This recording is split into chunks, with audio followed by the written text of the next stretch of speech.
உண்மை பேசும் மக்கள் ஊடகம் SS நியூஸ் டிஜிட்டல் 24/7 கனெக்டட். பாலிடெக்னிக்ல வந்து கவிஞன் இந்த ஆர்வக்கோளாறு கவிதைகள் எழுதுவோம்ல, கண்ணே உனது கண்கள் அப்படின்னு சொல்லி எழுதுவோம்ல, அது இது ஒரு பக்கம். இன்னொரு பக்கம் இளைஞனே ஓடு அப்படின்னு சொல்லி இப்படியான ஆர்வக்கோளாறு கவிதைகள் எழுதிட்டு இருந்த டைம்ல இந்த காலேஜுக்கே நான் தான் கவிஞன். நம்ம இதயம் முரளி மாதிரி நமக்கும் அதே பொண்ணு மேல லவ் இருக்கும். ஆனா அவன் சார்பா நம்ம கவிதை எழுதி கொடுக்கறது, அதுவும் அப்போ அது உள்ள இருக்கிறதுனால தான் அது வெளியில வருது. Tell us about your love. இப்போ மாலைமதின்னு ஒரு நாவல் வரும். ஸோ அந்த மாலைமதிக்குள்ள வந்து அவர் ஒரு லவ் லெட்டர் வச்சு இதை கொண்டு போய் அந்த அக்கா வீட்டில் கொடுத்துட்டு வாடா அப்படின்னு சொல்லுவார். தூதுப்புறாவா இருந்த அது நிறைய பேருக்கு அந்த அனுபவம் நடந்திருக்கும் கிராமங்கள்ல. அதே தான் எனக்கும். ஸோ அது அந்த மாலைமதிக்குள்ள லவ் லெட்டர் இருந்ததே எனக்கு ரொம்ப நாள் கழிச்சு தான் தெரியும். புக்கு கொடுத்துட்டு வந்தோம். சரி பரவாயில்ல, மாமா வந்து அவங்கள எஜுகேட் பண்றாரு அப்படின்னு நினச்சா அது உண்மை இல்லைங்கிறது. ஸோ அப்படி வந்து அதாவது கம்யூனிகேட்டே கிடையாது. ஸோ இன்னைக்கு பார்க்கும்போது அதெல்லாம் பயங்கர கிளாசிக்கான ஒரு லவ் வந்துட்டு உணர்வு ஒன்று தான். ஆனால் இன்னைக்கு வந்து அதில் நிறைய ஆணுக்கும் பெண்ணுக்கும் நடுவில் இருக்கக்கூடிய உறவு வந்து நிறைய வேற ஒரு ஸ்பேஸுக்கு போயிருக்கு. எனக்கு வந்து ஊருடைய கலர்ஸ் ரொம்ப இம்ப்ரெஸ் பண்ணும். இப்போ விருதுநகர் போனீங்கன்னா விருதுநகர் வெயிலுக்குன்னு ஒரு தனி கலர் இருக்கு. அது ஒரு டிராவலருக்கு தான் தெரியும். இப்போ கல்கத்தா போனோம்னா கல்கத்தாவுடைய கலர்ஸ் இருக்கு பார்த்தீங்களா. இதெல்லாம் என்னன்னா நம்ம போயிட்டு வந்த பிறகும் நம்மளை ஃபாலோ பண்ணி வந்துக்கிட்டே இருக்கும். நம்முடைய பர்சனல் லைஃபுடைய துக்கங்கள், நம்மளை போட்டு அழுத்துற விஷயங்கள் இருக்குது பார்த்தீங்களா. நம்ம எப்போவுமே அதுக்குள்ளே தானே மாட்டிக்கிட்டு இருக்கோம். யாராவது நம்மளை வந்து டிப்ரெஷனுக்குள்ளே தள்ளுறது தானே ஒட்டு மொத்தமாக நடந்துக்கிட்டே இருக்குது. அது எதன் பொருட்டுன்னு கிடையாது. ஏதோ ஒரு விதத்தில் அது வந்து ரிலேஷன்ஷிப்பில் இருக்கலாம், பிஸ்னஸில் இருக்கலாம், வேலையில் இருக்கலாம். நம்ம எப்போவுமே டிப்ரெஷன் ஆகிறது வந்து டிபெண்டிங் அப்போ நம்மளுடைய சூழல் பொறுத்து தான் இருக்குது. ஆனால் இந்த மாதிரி பயணங்களும் இந்த மாதிரி விஷயங்களும் நம்மளை அப்படியே அதுலேருந்தெல்லாம் தூக்கிட்டு வந்து ஒரு எல்லை இல்லாத ஆளாக்கிடுது. சம்டைம் நீங்கள் உங்களுக்கு ஒரு அன்பு தேவைப்படுது. சம்டைம் அந்த அன்பே ரொம்ப அதிகமாகுது. அதுலேருந்து உங்களுக்கு ஒரு ஃப்ரீடம் தேவைப்படுது. புரியுதா நான் சொல்றது? இந்த மாதிரி பார்க்கும்போது ஒவ்வொரு மனுஷனுக்கும் ஒரு பாயிண்ட்ல ஒரு அவன் ரொம்ப நேசிக்கிற ஒரு வேலை அவனுக்கு தேவைப்படுது. அதுக்கப்புறம் அந்த வேலையிலேருந்தே அவனுக்கு விடுதலை தேவைப்படுது. அதுக்கப்புறம் ரொம்ப உச்சமா நம்மள்டேந்தே நமக்கு ஒரு ஃப்ரீடம் தேவைப்படும். நம்ம பரஸ்பரம் பகிர்ந்துக்க வேண்டியிருக்கு. நீ எனக்கு கற்றுக் கொடு, நான் உனக்கு கற்றுக் கொடுக்குறேன் அப்படிங்கிற ஸ்பேஸில் தான் இந்த பொலிட்டிக்கல் கரெக்ட்னஸ் முழுமையாக உருவாகும்னு நான் நம்புகிறேன். அதையும் தாண்டி இருக்கக்கூடிய ஐடியாலஜிக்கலான டிஃப்ரென்ஸ் எல்லாத்தையும் விவாதமாக தான், உரையாடலாக தான் நம்ம நடத்தணும்னு நான் நினைக்கிறேன். அப்படி இல்லாமல் அதை வன்மமாக எடுத்துகிட்டு போகக்கூடாது. படைப்பும் அப்படி தான் இருக்கணும். இங்கே யாருமே கற்றுக்கிறதுக்கு ரெடியாக இல்லை, எல்லாரும் டீச்சர் ஆயிடுறாங்க. ஸோ அது ஒரு பெரிய சிக்கலாக இருக்குது. ஸோ அதனால் எல்லாருமே எப்போவுமே ஸ்டூடெண்ட்ஸ் தான் லைஃபுக்கு முன்னாடி சொல்கிறேன் நான். நம்ம வந்து எல்லா விஷயத்தையும் எங்கேயோ ஒரு இடத்துல கற்றுக்கிட்டே இருக்கோம் அப்படிங்கிறது தான் ரொம்ப முக்கியமாக இருக்கும். Hi sir. வணக்கம். ஹாய், எப்படி இருக்கீங்க? நல்லா இருக்கேன். இப்போ ராஜமுருகன் அப்படின்னு எடுத்துக்கிட்டா உங்களை எங்கேயாவது ப்ரெஸ் மீட்ஸில் பார்க்குறப்போவோ இல்லை இன்டர்வியூஸில் பார்க்குறப்போவோ ரொம்ப காம், ரொம்ப அமைதியான ஒரு இது ரொம்ப அலட்டல்லாம் இல்லாமல் அப்படிப்பட்ட ஒரு பர்சனாக தான் உங்களை பார்க்குறோம். பட் உங்களோட படங்கள் பார்க்குறப்போ அதில் இருக்கிற ஃப்ளேவர்ஸும் சரி, அதில் இருக்கிற லேயர்ஸும் சரி, சம்வேர் உங்களோட பர்சனாலிட்டியை ரிஃப்ளெக்ட் பண்ணுற மாதிரி தான் நான் பார்க்குறேன். ஒரு ஜோக்கான விஷயங்கள் பேசுகிறதா இருக்கட்டும், இல்லைனா இமோஷன்ஸை வந்து டிஃப்ரெண்ட்டாக வந்து அணுகிறதா இருக்கட்டும், இல்லைனா வந்து ஒரு கருத்தை முன்வைக்கிறதா இருக்கட்டும், எல்லா ஃப்ளேவர்ஸுமே உள்ளே இருக்குது. சம்வேர் எனக்கு அது உங்களை ரிஃப்ளெக்ட் பண்ணுற மாதிரி தான் இருக்குது. ஸோ நிறைய காமெடிக்கான ஸ்பேஸும் இருக்குது, இமோஷன்ஸ்க்கான ஸ்பேஸும் இருக்குது, கருத்துக்கான ஸ்பேஸும் இருக்குது. அப்படின்றப்போ ஆஸ் அ பர்சனாக நீங்கள் அதை வெளியில் கொண்டு வரனால உள்ள அதெல்லாம் இருக்குது. ஸோ வந்து ஒரு ஜாலியான ஒரு நபர் தான் நீங்கள். காலேஜ் படிக்கிறப்போ சரி, ஸ்கூல் படிக்கிறப்போ சரி, ரொம்ப ஒரு ஃபன் லவ்விங் பர்சனாக இருந்திருக்கீங்க. அட் த சேம் டைம் ரெஸ்பான்சிபிளான ஒரு பர்சனாகவும் இருந்திருக்கீங்க. காலேஜ் ஸ்கூலில் எப்படிப்பட்ட ஒரு ராஜமுருகனாக இருந்தீங்க? உங்களோட வாழுத்தனம்லாம் எப்படி இருந்தது? How was it? இல்லை, நீங்கள் சொல்கிற மாதிரி இந்த ஹியூமரு, எமோஷன்ஸு எல்லாமே சேர்ந்த ஒரு ஆள் தான் நான்.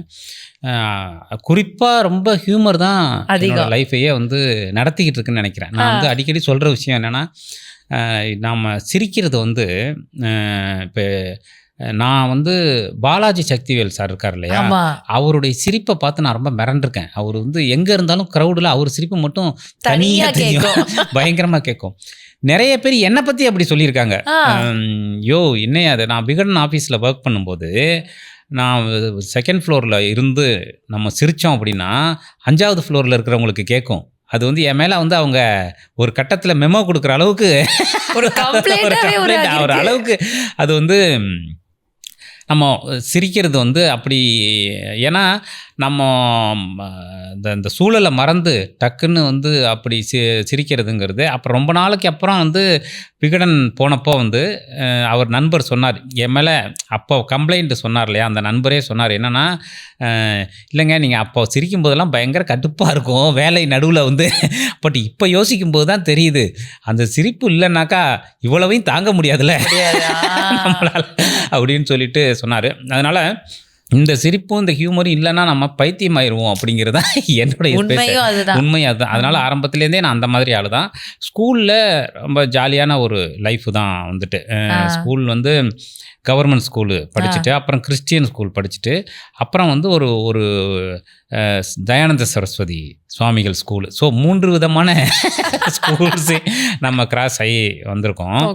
அப்போ வந்து நான் ஸ்கூல் டைம்லலாம் வந்து டான்ஸ் ஆடுறது, இந்த ஆனுவல் இதிலெல்லாம் கலந்துக்கிறது, அந்த மாதிரி ரொம்ப ஜாலியாக இருந்த ஒரு டைமு. அப்படி ஜாலியாக கவர்மெண்ட் ஸ்கூலில் சுற்றிக்கிட்டு இருந்தப்போ திடீர்னு போய் ஒரு கிறிஸ்டியன் ஸ்கூலில் என்னை சேர்த்துட்டார் எங்கள் அப்பா, என்னையும் என்னோட அண்ணனையும். அங்கே போன உடனே அங்கே இருக்கிற சிஸ்டர்ஸு அவங்களெல்லாம் பார்த்த உடனே நமக்கு வந்து பயங்கர பயமாகி என்னடா இது அப்படின்னு சொல்லிட்டு பல நாட்கள் வந்து ஸ்கூலுக்கும் வீட்டுக்கும் 8 கிலோமீட்ரு. ஸோ வீட்டிலேருந்து கிளம்பி நேராக ஸ்கூலுக்கு போகிற மாதிரி போய் அங்கே இருக்கிற ஒரு டவுனில் இறங்கி குடவாசல்னு ஒரு ஊர் இருக்குது, நம்ம லிங்குசாமி சார் இருக்கார்ல டைரக்டர், அவர் ஊர். அங்கே இறங்கி அங்கேருந்து 2 கிலோமீட்டர் ஸ்கூலுக்கு. ஸோ அங்கே போகிறதில்ல, அங்கேயே டாப் அடிச்சிடுறது. பல நாட்கள் வந்து இது ஒரு நாள் தெரிஞ்சு அதுக்கப்புறம் எங்கள் அப்பா நேராக வந்து சிஸ்டர்ஸ்கிட்ட கூட்டு போய் இவங்களுக்கு என்ன முட்டுட்டு தோலை உரிச்சிருங்க அப்படின்னு சொல்லி அதுக்கப்புறம் தான் ஸ்கூலில் நம்ம அடாப்ட் ஆகி அப்புறம் அங்கே ஜாலியாக போணுச்சுன்னு வச்சுக்கங்களேன். அந்த மாதிரி காலேஜ் பொறுத்த வரைக்கும் நான் பாலிடெக்னிக் படித்தேன். பாலிடெக்னிக்கில் வந்து கவிஞன் நம்ம அப்போ தான் எனக்கு யுகபாரதி என்னோட பழக்கம்லாம் ஏற்பட்டு நம்மளும் கவிதை எழுதுவோம். இந்த ஆர்வக்கோளாறு கவிதைகள் எழுதுவோம்ல, கண்ணே உனது கண்கள் அப்படின்னு சொல்லி எழுதுவோம்ல, அது இது ஒரு பக்கம். இன்னொரு பக்கம் இளைஞனே ஓடு அப்படின்னு சொல்லி இப்படியான ஆர்வக்கோளாறு கவிதைகள் எழுதிட்டு இருந்த டைமில் இந்த காலேஜுக்கே நான் தான் கவிஞன். ஸோ எல்லாருக்கும் வந்து எல்லாருடைய காதலையும் சேர்த்து நம்ம எழுதுனா, அப்போ எவன் காதலிச்சாலும் நம்மள்ட்ட வந்து மச்சான் ஒரு கவிதை எழுதி கொடு அப்படின்னு சொல்லுவாங்க. நம்ம இதயம் முரளி மாதிரி நமக்கும் அதே பொண்ணு மேலே லவ் இருக்கும், ஆனால் அவன் சார்பாக நம்ம கவிதை எழுதி கொடுக்கறது, அந்த மாதிரி வந்து காலேஜ் டைமில் வந்து. ஸோ அதனால் ரொம்ப ஜாலியான, திரும்பி பார்த்தா ரொம்ப திரும்ப கிடைக்காத ஒரு டைம் தான் அதெல்லாமே. ஸோ இந்த ஜாலியான விஷயம் வந்து நாங்கள் எங்களால் புரிஞ்சிக்க முடியுது, இது நிஜத்தில் இருக்கிறனால தான் படத்துலையும் வருது அப்படின்ட்டு. அதே மாதிரி இன்னொரு மிகப்பெரிய ப்ளஸ்ஸாக நான் என்ன பார்க்குறேன்னா, இந்த லவ் அப்படின்ற ஒரு விஷயத்தை வந்து இவ்வளோ அழகாக சொல்லக்கூடிய டேலண்ட் வந்து ஒரு சில இயக்குனர்களுக்கு இருக்கும். அது இவ்வளோ அழகாக இருக்கா லவ் அப்படின்னு நம்மளே உட்காந்து ரசிக்கிற அளவுக்கு அந்த எமோஷனை வந்து காமிக்கிறது. ஒவ்வொரு படத்துலையும் ஒரே மாதிரி இல்லை, ஒவ்வொரு கிளாஸ் ஆஃப் பீப்புளுக்குள்ளேயும் இந்த மாதிரி ஒரு லவ் இருக்குது அப்படின்ட்டு டிஃப்ரெண்ட் ஸ்டோரிஸில் different way of emoting love, அதை நான் வந்து உங்ககிட்ட பார்த்துருக்கேன். அதுவும் அப்போ அது உள்ளே இருக்கிறனால தான் அது வெளியில் வருது. Tell us about your love. How is காதல் அப்படின்றது உங்கள் வாழ்க்கையில் எப்படி வந்து ட்ராவல் ஆகிருக்கு, இப்போ எப்படி ட்ராவல் ஆகிட்டு இருக்கு? லவ் வந்து இன்னைக்கு எங்கேயோ ஆரம்பித்து எங்கேயோ வந்து நிற்கிற அந்த உணர்வை வந்து நம்ம தொடர்ந்து பார்த்துக்கிட்டே இருக்கோம். எனக்கு வந்து லவ் அறிமுகமானது வந்து நான் சின்ன வயசில் ஒரு 5வது படிக்கும்போது ஒரு எங்கள் மாமா ஒருத்தவர் அதே தெருவில் இருக்கிற ஒரு பொண்ணை லவ் பண்ணார். அவர் என்ன பண்ணுவார், அப்போல்லாம் வந்து உங்களுக்கு குமுதம், விகடன் பாக்கெட் நாவல் அதெல்லாம் அப்போ அந்த டைமில் ரீடிங் ஹேபிட் ரொம்ப ஜாஸ்தி உங்களுக்கு. இப்போ மாலைமதின்னு ஒரு நாவல் வரும். ஸோ அந்த மாலைமதிக்குள்ளே வந்து அவர் ஒரு லவ் லெட்டர் வச்சு இதை கொண்டு போய் அந்த அக்கா வீட்டில் கொடுத்துட்டு வாடா அப்படின்னு சொல்லுவார். தூதுப்புறாவா அந்த அது நிறைய பேருக்கு அந்த அனுபவம் நடந்திருக்கும் கிராமங்களில். அதே தான் எனக்கும். ஸோ அது அந்த மாலைமதிக்குள்ளே லவ் லெட்டர் இருந்ததே எனக்கு ரொம்ப நாள் கழிச்சு தான் தெரியும். புக்கு கொடுத்துட்டு வந்தோம், சரி பரவாயில்ல மாமா வந்து அவங்கள எஜுகேட் பண்ணுறாரு அப்படின்னு நினச்சா அது உண்மை இல்லைங்கிறது. ஸோ அப்படி வந்து அதாவது கம்யூனிகேட்டே கிடையாது. இது எதுக்கு சொல்கிறேன்னா, அப்போ வந்து கம்யூனிகேட்டே கிடையாது. ஒரு பொண்ணுக்கிட்ட ஒருத்தவர் வந்து தன்னுடைய காதலை தெரிவிக்கிறதுக்கு ஒரு 5வது படிக்கிற பையனை போஸ்ட்மேனாக பயன்படுத்தக்கூடிய ஒரு சூழல் இருந்தது. இப்போ அந்த புத்தகத்தில் மறைச்சி லவ் லெட்டர் கொடுத்த காலம் உண்டு. அப்போ வந்து அந்த அக்கா வந்து அதுக்கப்புறம் வேற ஒரு கல்யாணம் பண்ணிட்டு போயிட்டாங்க. ஸோ அதெல்லாமே அப்போ நமக்கு தெரியல. ஸோ இன்றைக்கி பார்க்கும்போது அதெல்லாம் பயங்கர கிளாசிக்கான ஒரு லவ் வந்துட்டு. இன்றைக்கி அப்படியே கட் பண்ணி பார்த்தா பெனிஃபிட் ஃபார் ஃப்ரெண்ட்ஷிப்லாம் சொல்கிறாங்க. ஓ அப்படி அதெல்லாம் சொல்கிறாங்க. இன்னைக்கு வந்து இன்ஸ்டாவில் வந்து ரொம்ப எளிமையாக வந்து நம்ம ஒரு விஷயத்தை கடந்து போகிறோம். அப்புறம் ரொம்ப ஒரு விஷயம் என்னென்னா இன்னைக்கு வந்து இந்த தொடுதல்னு ஒன்று இருக்குல்ல, வந்துட்டு டச்சுன்னு ஒரு விஷயம் இருக்கு இல்லையா, அது எல்லாமே ரொம்ப இன்றைக்கி வந்து ரொம்ப அந்த புரிதல் இருக்குது. வந்துட்டு முன்னாடிலாம் ஒரு பொண்ணை தொட்டாலே லைட்டாக விரல் பட்டாலே அதுக்கு ஒரு பயங்கரமான கூஸ்பம் மியூசிக் போட்டு ஒரு மொமெண்ட்ஸ் கிரியேட் பண்ணுற காலம் இருந்தது இல்லையா, வந்துட்டு அந்த இதயம் டைம்லலாம் ஒன்று இருந்தது இல்லையா. இன்றைக்கி வந்து அதை இந்த ஜென்ரேஷன் அதையெல்லாம் உணர்வு ஒன்று தான். ஆனால் இன்றைக்கி வந்து அதில் நிறைய ஆணுக்கும் பெண்ணுக்கும் நடுவில் இருக்கக்கூடிய உறவு வந்து நிறைய வேற ஒரு ஸ்பேஸுக்கு போயிருக்கு. அவங்களுக்கு நடுவில் இருக்கிற புரிதல் ரொம்ப எளிமையாக புரிஞ்சுக்கிறாங்கன்னு சொல்ல வர்றேன். எல்லாத்தையும் பிரித்து பார்க்குற ஒரு தன்மை, இது எல்லாமே இன்றைக்கி ரொம்ப நடந்திருக்கு. அதில் நிறைய ப்ளஸ்ஸும் இருக்குது, மைனஸும் இருக்குது. ஸோ அது மாதிரி லவ் வந்து அங்கே ஆரம்பித்து இப்போது வேற ஒரு ஸ்பேஸில் போய் ட்ராவல் ஆகி நிற்கிது. ஆனால் எப்போவுமே அதோடைய அடிப்படையான இமோஷன் ஒன்று தான் அப்படின்னு நான் புரிஞ்சுக்கிறேன். ஸோ அப்படி என்னோட லைஃப்லேயும் நிறைய காதல்கள் வந்திருக்கு, நிறைய காதல்கள் வந்திருக்கு. அது வேறு மாதிரி வெறும் பார்வையிலேயே இருக்கக்கூடிய காதல்கள். அதான் சொல்கிறேன், அந்த டைம்லலாம் வெறும் பார்வையிலேயே ஒரு காதல் வந்து சொல்லாமலே முடிஞ்சு போன காதல்கள் உண்டு. நான் அது வட்டி முதலாம் அதை பற்றி எழுதியிருக்கேன். மதுரையிலலாம் வந்து ஒரு பொண்ணை நான் வந்து ஒரு ரியல் எஸ்டேட் கம்பெனியில் வேலை பார்த்தேன். ஒரு ரியல் எஸ்டேட் கம்பெனியில் நம்ம இது நோட்டீஸ் கொடுக்குற ஆளாக வேலை பார்த்தேன். வந்துட்டு அங்கே ஒரு 3 ஃப்ளோரு, 2வது ஃப்ளோரில் ஒரு ஜெராக்ஸ் கடை, அங்கே வந்து ஒரு பொண்ணு இருக்கும். இப்போ நாங்கள் ஒரு 4 பேர் ஒர்க் பண்ணோம். 4 பேரும் 2வது ஃப்ளோரை கிராஸ் பண்ணி 3வது மாடிக்கு போகணும் படியில். அப்போ போகும்போது இந்த பொண்ணை பார்க்குறது ஃப்ராக்ஷன் ஆஃப் செகண்டு தான். அதான் அந்த ஜெராக்ஸ் ஒன்று வந்துட்டு போகும் பார்த்தீங்களா, அந்த செகண்ட் தான் நம்ம அந்த ஃப்ளோரை கிராஸ் பண்ணுற செகண்ட். அந்த பொண்ணை பார்த்தா அந்த பொண்ணு எப்படி இருக்குன்னு கூட நமக்கு தெரியாது. ஏன்னா அந்த ஒரு 2 செகண்டு தானே வந்துட்டு ஒரு பொண்ணு, அது அவ்வளோதான், அது கன்ஃபார்ம் அப்படிங்கிறது மட்டும்தான். இப்போ நம்ம கிராஸ் பண்ணி போகிற இந்த 4 பேருக்குமே அந்த ஃப்ராக்ஷன் ஆஃப் செகண்ட் இருக்குன்னு நமக்கு தெரியாதுல்ல. நம்ம வந்து நம்மளை மட்டும்தான் நினச்சிக்கிட்டே இருப்போம். ஸோ அப்படி வந்து அந்த 4 பேருக்குமே அந்த ஜெராக்ஸ் மிஷின் வேலை பார்த்துருக்கு. ஸோ அந்த மாதிரி. ஆனால் அந்த பொண்ணை அந்த 2 செகண்ட் பார்த்து கிட்டத்தட்ட ஒரு 6 மாதம் வந்து லவ் பண்ண காலம்லாம் உண்டு. அது காதலாக என்னன்னு தெரியாது, பட் அது ஒரு உணர்வு தானே. ஆனால் இப்போ யோசிச்சு பார்த்தா அந்த மாதிரி ஒரு லவ்வெல்லாம் இனிமே வாய்ப்பே இல்லை அப்படின்னு தோணுது. அதுதான் ரொம்ப அழகான விஷயம். நம்ம அந்த 2 செகண்ட் நம்மளை வந்து ஹோல்டு பண்ணுதில்ல ஒரு நாள் உள்ள. ஸோ அதுதான் லவ்வோடைய ஒரு முக்கியமான விஷயம் நினைக்கிறேன். அந்த மாதிரி குட்டி குட்டியாக நிறைய உணர்வுகள் கடந்து இன்றைக்கி வந்து நம்ம வந்து கல்யாணம் பண்ணிக்கிட்டு காதலின் பரிபூரணத்தை உணர்ந்து ஒரு ஜென் நிலையில் வந்து நம்ம இருக்கோம். உங்கள் ஒய்ஃப் பேர் what is her name? N wife பேர் வந்து ஹேமா சின்ஹா. ஹேமா அவங்க உங்களை மாதிரி ஆங்கர் தான். அப்படியா? சன் மியூசிக்கில் வந்து ஆங்கர் அவங்க. ஓகே. சன் மியூசிக்கு அந்த ஒரு பீக்கில் இருந்தது பார்த்தீங்களா ஆரம்பத்தில். அப்போ தான் வந்து இந்த ஆங்கர்ஸு அவங்கெல்லாம் ஒரு ஃபெமிலியர் ஆகிட்டு இருந்த ஒரு டைம். ஏன்னா அப்போ தான் அந்த சேட்டலைட் எல்லாம் கிரியேட் ஆகுது. அப்போ ஒரு செட்டு வந்தாங்க, பிரஜின்னு, ஆனந்த கண்ணன், அவங்கெல்லாம் வந்த ஒரு செட்டு இருக்கு. ஸோ அதில் தான் என் ஒய்ஃப் ஹேமா சின்ஹாவும். இன்றைக்குமே நாங்கள் வெளியில் போனோம்னாக்கா என்னை விட வந்து அவங்கள பார்த்துட்டு தான் நீங்கள் வந்து அப்படின்னு சொல்லி நிறைய பேர் வந்து பேசுவாங்க. நான் அந்த டைமில் வந்து அது இந்த ஃபோன் போட்டு பாட்டு கேட்கறது அதெல்லாம் ஒரு பீக்ல இருந்தது பாத்தீங்களா? அப்போ எப்படி நீங்களும் ஃபோன் போட்டு பேசுனீங்களா அவங்க கிட்ட? இல்ல, நான் அப்ப விகடன்ல இருந்தேன். விகடன்ல வந்து அப்ப இருந்தேன். அப்ப நான் அவங்களை இன்டர்வியூ பண்ணியிருக்கேன் இந்த மாதிரி. ஸோ பாத்தீங்களா, அப்போ நான் இந்த டிவி சேனல்லாம் பார்த்துட்டு இருந்தேன், அதாவது ரிப்போர்ட்டரா அந்த வீடியோ. அப்போ அவங்கள இன்டர்வியூ பண்ணப்போ ஒரு நட்பு இருந்தது.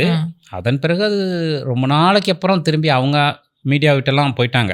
அதுக்கப்புறம் திருப்பி ரொம்ப நாளைக்கு அப்புறம் அவங்க வெளிநாடு போயிட்டாங்க. அதுக்கப்புறம் ஒரு நட்பு ஏற்பட்டு அதன் பிறகு அது காதலாக மாறி ஒரு நல்ல அண்டர்ஸ்டாண்டிங் 2 பேருக்குமே இருந்தது. அது காதலாக மாறி ரொம்ப அழகான ஒரு லைஃப் போயிட்டுருக்கு, ஜாலியாக போயிட்டுருக்கு. Okay, very good. இப்போ வந்து ஒரு ஜேர்னலிஸ்ட்டாக உங்களுடைய கரியரில் வந்து ஒரு முக்கியமான பார்ட் இருக்குது. ஒரு பெரிய நிறுவனத்தில் ஒர்க் பண்ணியிருக்கீங்க. ரொம்ப ஒரு அத்தாரிட்டேட்டிவான ஒரு ஸ்பேஸில் இருந்திருக்கீங்க. உங்களுடைய வேர்ட்ஸ் மூலமாகவும் உங்களுடைய எழுத்து மூலமாகவும் மக்களை இன்ஃப்ளூயன்ஸ் பண்ணுற ஒரு ஸ்பேஸில் இருந்தீங்க. இனிஷியலில் வர்றப்போ ஒரு ஜேர்னலிஸ்ட்டாக என்ன ஒரு ஃபீல் இருந்தது, என்ன மாதிரி ட்ரீம்ஸ் இருந்தது? பிகாஸ் நானும் ஜேர்னலிசம் பேக்ரவுண்டு தான் இருந்து வந்தேன். என்னோட தாட் இனிஷியலாக வேறு இருந்தது. அது life took me to other பிளேஸ்ன்றது இருந்தாலும் உள்ளே வர்றப்போ என்னோட ஆஸ்பிரேஷன்ஸாக வேறு இருந்தது, இது பண்ணணும் அது பண்ணணுன்ற ஒரு ட்ரீம் இருந்தது. ஸோ அது மாதிரி initial as journalist what dream did you have, அது வந்தப்போ எப்படி இருந்து அதுக்கப்புறம் கரெக்டாக பர்சிவ் ஆச்சா, அந்த ஸ்பேஸ் எப்படி போச்சு அதுக்கப்புறம்? நீங்கள் ஜேர்னலிஸ்ட்டாக எங்கே ஆரம்பிச்சிங்க? நான் தந்தி டிவியில் ஸ்டார்ட் பண்ணேன் சார். தந்தி டிவியில், கரெக்ட், ஓகே, சூப்பர். ஸ்டார்ட் பண்ணேன். நான் ஆரம்பிக்கும் போதே ஒரு ஆங்கராக தான் ஆரம்பித்தேன். There was no space for me to write or criminal journal எதுவுமே பண்ணுறதுக்கான ஸ்பேஸ் எனக்கு இல்லை. நான் ஸ்டார்ட் பண்ணதே ஆங்கரிங், அதுக்கப்புறம் ஆடிஷன் போனது எல்லாமே ஆங்கரிங். So super, great. நான் வந்து என்னோட ஜேர்னலிசம் ஆரம்பித்தது வந்து கல்கியில். இங்கே வந்துட்டு நான் வந்து ஃபஸ்ட்டு கல்கியில் ஃப்ரீலான்சராக இருந்தேன் ஒரு 6 மாதத்துக்கு. அதுக்கப்புறம் விகடனில் சேர்ந்து விகடனில் ஸ்டாஃப் ஆகி விகடனில் நான் ஒரு 7 வருஷம் இருந்தேன். ஸோ என்னோடய ஜேர்னலிசம்ங்கிறது என்னென்னு கேட்டிங்கன்னா, உண்மையிலேயே சொல்லணும்னா நான் ஜேர்னலிஸ்ட்டாக ஆகணும்னு நான் வரல. என்னுடைய நோக்கம், என்னோடய இலக்கு வந்து ஒரு ஜேர்னலிஸ்ட் ஆகணுங்கிறது இல்லை. நான் ஒரு சினிமா டைரக்டர் ஆகணுங்கிறதும் இல்லை. எனக்கு வந்து அப்படியான எந்த இலக்குமே சென்னைக்கு வரும்போது இல்லை. நான் வந்து அடிப்படையில் ஒரு எனக்கு என்னோடய அண்ணன் சரவணன், அவர் வந்து பாலு மகேந்திரா சார், கமல் சார்ட்டெல்லாம் ஒர்க் பண்ணார். அவர் சினிமாவுக்கு வந்தார். அவரும் யுகபாரதி அண்ணனும் ஃப்ரெண்ட்ஸு. அவங்க 2 பேரும் தான் முதல்ல சினிமாவுக்கு வந்தாங்க. அவங்க 2 பேருமே ரைட்டர்ஸு. அவங்க 2 பேருமே தமிழ் ரொம்ப பிடிச்சி அதோடைய ஸ்பேஸ்க்குள்ளே நிறைய எழுத ஆரம்பித்து அப்படி இருந்தவங்க. அவங்களுடைய இன்ஃப்ளூயன்ஸில் தான் எனக்கு எழுத்துங்கிறது அறிமுகமானுச்சு.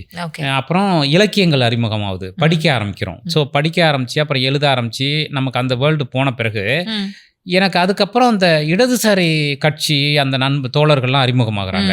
ஸோ இதுக்குள்ளெல்லாம் நம்ம தொடர்ந்து படிக்கும்போது எனக்கு என்ன தோணுச்சுன்னா, நமக்கு என்ன வரும், ஓரளவு எழுத வரும். ஸோ இதை வச்சுக்கிட்டு நமக்கு அதன் மூலமாக என்ன நம்ம வாழ்க்கைக்கு குறைந்தபட்சம் சம்பாரிச்சுக்கணுமோ நம்ம தேவைக்கு சம்பாரிச்சுக்கிட்டு லைஃப்பை வந்து ரொம்ப ஒரு நொமேடாக வாழணும். ஒரு இந்த நிறைய பயணம் போகணும், நிறைய மனிதர்களை சந்திக்கணும். இதுதான் என்னுடைய ஒரே இலக்கு. அப்படி தான் இருந்தது. நான் என்னுடைய பிகினிங்கில் வந்து நிறைய ஊராக போகணும், நிறைய ஆட்களை சந்திக்கணும். அதுதான் ஹாப்பினஸ்ஸு. எனக்கு வந்து ஊருடைய கலர்ஸ் ரொம்ப இம்ப்ரெஸ் பண்ணும். இப்போ விருதுநகர் போனீங்கன்னா, விருதுநகர் வெயிலுக்குன்னு ஒரு தனி கலர் இருக்குது. அது ஒரு ட்ராவலருக்கு தான் தெரியும். இப்போ கல்கத்தா போனோம்னா கல்கத்தாவுடைய கலர்ஸ் இருக்குது பார்த்தீங்களா. இப்போ காசிக்கு போனால் காசியோட கலர்ஸ் இருக்குல்ல, பீகாருக்கு போனோம்னா அதோடைய கலர்ஸ் இருக்கு இல்லையா. இதெல்லாம் என்னென்னா நம்ம போயிட்டு வந்த பிறகும் நம்மளை ஃபாலோ பண்ணி வந்துக்கிட்டே இருக்கும். புரியுதா உங்களுக்கு? அப்புறம் அங்கே இருக்கிற மியூசிக்கு, அங்கே இருக்கிற சாங்ஸு, அங்கே இருக்கிற மனுஷங்க, இவங்க எல்லாருக்குமே ஒரு தனித்தனி கலர்ஸ் இருக்குது. அவங்க ஸோ அது வந்து நம்மளை ரொம்ப என்ஜாய் பண்ண வைக்குது, ரொம்ப ஹாப்பியாக்குது, நமக்கு ஒரு அனுபவத்தை கொடுக்குது. இது எல்லாத்தையும் தாண்டி நம்முடைய பர்சனல் லைஃபுடைய துக்கங்கள், நம்மளை போட்டு அழுத்துற விஷயங்கள் இருக்குது பார்த்தீங்களா. நம்ம எப்போவுமே அதுக்குள்ளே தானே மாட்டிக்கிட்டு இருக்கோம். யாராவது நம்மளை வந்து டிப்ரெஷனுக்குள்ளே தள்ளுறது தானே ஒட்டு மொத்தமாக நடந்துக்கிட்டே இருக்குது. அது எதன் பொருட்டுன்னு கிடையாது. ஏதோ ஒரு விதத்தில் அது வந்து ரிலேஷன்ஷிப்பில் இருக்கலாம், பிஸ்னஸில் இருக்கலாம், வேலையில் இருக்கலாம். நம்ம எப்போவுமே டிப்ரெஷன் ஆகிறது வந்து டிபெண்டிங் அப்போ நம்மளுடைய சூழல் பொறுத்து தான் இருக்குது. ஆனால் இந்த மாதிரி பயணங்களும் இந்த மாதிரி விஷயங்களும் நம்மளை அப்படியே அதுலேருந்தெல்லாம் தூக்கிட்டு வந்து ஒரு எல்லை இல்லாத ஆளாக்கிறது. பெரிய விஷயங்கள் எல்லாம் அதெல்லாம் ஒரு விஷயமா அப்படின்னு ஆக்கிறது. புரியுதா உங்களுக்கு? இதுக்காக நம்ம இவ்வளவு சோகப்பட்டோம், இது ஒரு விஷயமா அப்படின்னு நம்மளை வந்து யோசிக்க வைக்கிறது வந்து டிராவல் தான். அங்கே நம்ம பார்க்குற விஷுவல்ஸு, அங்கே பார்க்குற மனிதர்கள். ஸோ அதுதான். அதனால் என்னுடைய அடிப்படை நோக்கம் என்னவாக இருந்ததுன்னா, இந்த மாதிரி நிறைய ஜனங்களோட இருக்கணும், ட்ராவல் பண்ணணும் அப்படின்னு சொல்லிட்டு வாழ்கா முதல் கங்கை வரைன்னு ஒரு புத்தகம் படிச்சிருக்கீங்களா? ஸோ அது ட்ராவல் ஒரு ட்ராவலருடைய ஸோ அதை படிச்சு சேகுவாரோடைய அவருடைய ஆரம்பத்தில் அவர் மோட்டார் சைக்கிள் டைரி நீங்கள் படம் பார்த்துருக்கலாம். அவர் வந்து பொலிவிய நாட்குறிப்புகள்னு சொல்லிட்டு பொலிவிய நாட்குறிப்புகள்னு ஒன்று எழுதினார். அவருடைய பயணங்கள் இருக்குல்ல, ஓகே, அவர் ஆரம்பத்தில் ஒரு புல்லட் எடுத்துக்கிட்டு அவர் போன ட்ராவல் தான் அவரை வந்து வேறு ஒரு ஸ்பேஸுக்கு கொண்டு வந்தது அப்படின்னு சொல்லுவாங்க. அந்த மாதிரி ட்ராவல்லாம் நம்ம மைண்டுக்குள்ளே ஏறி அப்படி தான் லைஃப் மொத்தமாக நம்ம இருக்கணுங்கிறது. அதுக்கப்புறம் வந்த பிறகு நம்ம எழுத்தை வச்சுக்கிட்டு என்ன பண்ணலாம் அப்படின்னு ஒரு குறைந்தபட்ச தேவைக்கு வந்தது. அப்புறம் பத்திரிகையிலேருந்து சினிமா தொடர்பு வந்து அதுக்கப்புறம் நம்ம சினிமா டைரக்டர் ஆகி அப்படின்னு இந்த இடத்துக்கு வந்துருச்சு. அதனால் ஜேர்னலிசம்னு எனக்கு ஒரு தனி ஒரு இது இல்லை, ஒரு இலக்கு இல்லை. ஆனால் ஜேர்னலிசத்துக்கு வந்த பிறகு எனக்கு என்ன தோணுச்சுன்னா, இந்த ட்ராவலு, இந்த மனிதர்களை எல்லாம் நம்ம எழுதணும். அது டாக்குமெண்ட் பண்ணி மற்றவங்களுக்கு அதை சொல்லணும். வந்து மற்றவங்களுக்கு சொல்லணும் அப்படிங்கிறது அது ஒரு சந்தோஷமான அனுபவம் தானே அப்படின்னு அதை நான் பண்ணவும் செஞ்சேன் வந்துட்டு. அது எனக்கு ஹாப்பியான விஷயம். அப்புறம் சினிமாவுக்கு வந்த பிறகு சினிமாலையும் அதை பண்ணுவோம் அப்படின்னு சொல்லிட்டு அதனால இப்போ வரைக்குமே நான் வந்து ஒரு டிராவலராக தான் இருக்கீங்க. ஓகே ஓகே, ரொம்ப அழகாக இருந்தது. ஏன்னா நீங்கள் சொன்னதுதான், நீங்கள் என்னவா இருக்கீங்களோ அதை தான் நீங்கள் ரிஃப்ளெக்ட் பண்ணுறீங்க ஆன் ஸ்க்ரீன். எங்களால் அதை தான் பார்க்க முடியுது. இப்போது ட்ராவல் நிறைய பண்ணியிருக்கேன்னு சொன்னீங்க இல்லையா, இந்தியாவில் நிறைய நீங்கள் போகாத இடங்கள் அப்படின்லாம் என்னவா இருக்கும்? ஏன்னா எனக்கு நீங்கள் சொல்கிறத பார்த்தா நிறைய இடம் ட்ராவல் பண்ணியிருப்பீங்க. ஆல்மோஸ்ட் இந்தியா ஃபுல்லாகவே நான் போயிட்டேன். இந்தியா ஃபுல்லாகவே போயிட்டேன். அதிகம் போகாதது இது எல்லாமே ரிப்பீட்டாக போயிருக்கேன். அதிகம் போகாதது வந்து நார்த் ஈஸ்ட் தான். நார்த் ஈஸ்ட் பக்கம் வந்து போயிருக்கேன். பட் வந்து இன்னும் டீப்பாக போகல. ஸோ அதுக்கும் போகணும்னு ஒரு பிளான் இருக்கு. போனதுலேயே ரொம்ப க்ளோஸ் டு ஹார்ட். எத்தனை வாட்டி போனாலும் ஒரு புது ஃபீலிங் தான் இருக்கும். இல்லை ஒரு பழைய ஃபீலிங் இருந்தாலும் ஒரு வார்ம்த் இருக்கும். அப்படின்னா அது எந்த ஒரு லொக்கேஷனாக இருக்கும்? எந்த ஒரு பிளேஸ்? வாரணாசி தான். வாரணாசி, காசி தான். ஏன்னா நான் நிறைய இடங்கள் போயிருக்கேன். அப்படி சொல்லணும்னா நிறைய இடம் இருக்கு. ஆனால் டக்குன்னு வந்து நான் திரும்ப எங்கே போகிறேன் அப்படின்னு கேட்டால் காசி தான். இப்போது காசிக்கு வந்து ஃபஸ்ட்டு டைம் போனப்போ ஒரு வாரம் இருந்தேன். அதுக்கப்புறம் எனக்கு என்ன பயம் வந்துருச்சுன்னா, நம்ம இங்கே இருந்துருவோம், இங்கே இருந்தோம்னா அப்படியே இங்கே கண்டினியூ பண்ணிடுவோம். அங்கே இருந்த என்ன விஷயம் சார் உங்களை அப்படி ஜஸ்ட் அந்த ஒரு தாட்டை கொண்டு வந்துச்சு, இங்கே இருந்துரும் அப்படின்னு? என்ன கம்ஃபர்ட் அங்கே கிடைச்சது? இல்லை, எனக்கு என்ன தோணுதுன்னா, இப்போது நம்ம எல்லாருமே, இப்போ நீங்கள் நான் எல்லாமே நமக்கு என்ன தேவைப்படுதுன்னா ஃப்ரீடம் தேவைப்படுது. அந்த ஃப்ரீடம்க்கு ஒவ்வொருத்தவங்களும் ஒரு பேர் வச்சுக்கிறாங்க. அதாவது நம்ம இந்தியா வந்து சுதந்திரம் வாங்கினுச்சு நம்ம ஒன்று சொல்கிறோம் இல்லையா, அது வந்து பொலிட்டிக்கலான ஒரு ஃப்ரீடம். அதாவது எனக்கான உரிமைகளை நான் வாங்குறதுங்கிறது அது ஒரு ஃப்ரீடம். தனி மனுஷனாக ஒவ்வொருத்தவங்களுக்கும் ஒரு ஃப்ரீடம் தேவைப்படுது. அது என்ன ஆகிடுதுன்னா, சம்டைமு நீங்கள் உங்களுக்கு ஒரு அன்பு தேவைப்படுது. சம்டைம் அந்த அன்பே ரொம்ப அதிகமாகும்போது அதுலேருந்து உங்களுக்கு ஒரு ஃப்ரீடம் தேவைப்படுது. புரியுதா உங்களுக்கு நான் சொல்கிறது? இந்த மாதிரி பார்க்கும்போது ஒவ்வொரு மனுஷனுக்கும் ஒரு பாயிண்டில் ஒரு அவன் ரொம்ப நேசிக்கிற ஒரு வேலை அவனுக்கு தேவைப்படுது. அதுக்கப்புறம் அந்த வேலையிலேருந்தே அவனுக்கு விடுதலை தேவைப்படுது. நீங்கள் சொல்கிறது ரொம்ப லேட் பண்ண முடியுது. ஏன்னா சம்டைம்ஸ் வந்து யாராவது நம்மக்கிட்ட கேட்க மாட்டாங்களா, சாப்பிட்டியா எத்தியான்னு ஒரு செக் பண்ணிட்டு இருப்பாங்களா, அந்த ஒரு கம்ஃபர்ட் கொடுப்பாங்களான்னு தோணும். சில நேரம் அந்த பண்ணிட்டு இருக்கிறது ஏன் இப்படி பண்ணுறாங்க, நம்மளை கொஞ்சம் தனியாக விடலாமே அப்படின்ற ஒரு தாட் வரும். ஆமாம். ஸோ அதுக்கப்புறம் ரொம்ப உச்சமாக நம்மள்டேருந்தே நமக்கு ஒரு ஃப்ரீடம் வேணும். அதுதான் எக்ஸ்ட்ரீம். ஏன்னா எல்லாத்தையும் விட்டு நம்ம தனியாக போகணும்ப்பா அப்படின்னு நம்ம ஒரு இடத்துக்கு போனோம்னா நம்மளோட நம்ம பேச ஆரம்பிச்சு, டேய் ஃப்ரீடம் உங்ககிட்டேருந்து தான் உனக்கு வேணும் அப்படின்னு அப்போ நம்ம எல்லாருக்குமே எப்போவுமே ஒரு சுதந்திரம் தேவைப்படுது. அந்த சுதந்திரம்ங்கிறது என்ன உண்மையிலேன்னு யோசிச்சு பார்த்தா, எல்லாத்துலேருந்து விடுபட்டு நீங்கள் ஒரு வேடிக்கை பார்க்குறவனா மாறுறது. அப்படி மாறும்போது அது ரொம்ப ஒரு பெரிய சுதந்திரம் வந்து நமக்கு கிடைச்சிருது. அப்போது காசிக்கு போகும்போது அது எனக்கு கிடைச்சிது. அது வந்து நான் வந்து ஸ்பிரிச்சுவலாக பேசல. நான் வந்து இதை ஒரு ட்ராவலராக தான் பேசுகிறேன். ஏன்னா நான் வந்து எல்லா தத்துவங்கள்லேருந்தையும் ஆல்மோஸ்ட் நான் ஒரு ஸ்பேஸை வந்து புரிஞ்சுக்கிறதுக்கு ட்ரை பண்ணியிருக்கேன். புரியுதா உங்களுக்கு? ஸோ அதனால் அதை தாண்டி நான் அந்த ஊரை தான் சொல்கிறேன். அந்த ஊர், அங்கே இருக்கிற மனிதர்கள், ஏதோ அந்த ஊரில் வந்து தொடர்ந்து நடந்துக்கிட்டு இருக்கிற ஒரு விஷயத்துலேருந்து இது நமக்கு இந்த உணர்ச்சியை நான் வந்து தர்காலையும் ஃபீல் பண்ணியிருக்கேன். நாகூர் தர்காவுக்கு போகும்போது ஃபீல் பண்ணியிருக்கேன். புரியுதா உங்களுக்கு? அது ஆன்மீகமாக இல்லை. இந்த இடம் எல்லாமே பார்த்தீங்கன்னா ஒரு விட்டேத்தியான இடங்கள். அது விடுதலையை நோக்கி போகிற இடம். நமக்கு அந்த ஃப்ரீடமாக ஒரு ஹாப்பினஸை நோக்கி போகிற ஒரு இடமா அது இருக்கிறதுனால எனக்கு காசிக்கு வந்து அடிக்கடி போகக்கூடிய சூழல் அதுக்கப்புறம் உருவாயிடுச்சு. ஏதாவது ஒரு சின்ன இதுனா டக்குன்னு நம்ம அங்கே போயிட்டு அங்கே அதை சுற்றுறது, அந்த மாதிரி ஒரு ஸ்பேஸ் இருக்கு இல்லையா, அது இருக்கிறது அப்படிங்கிறது.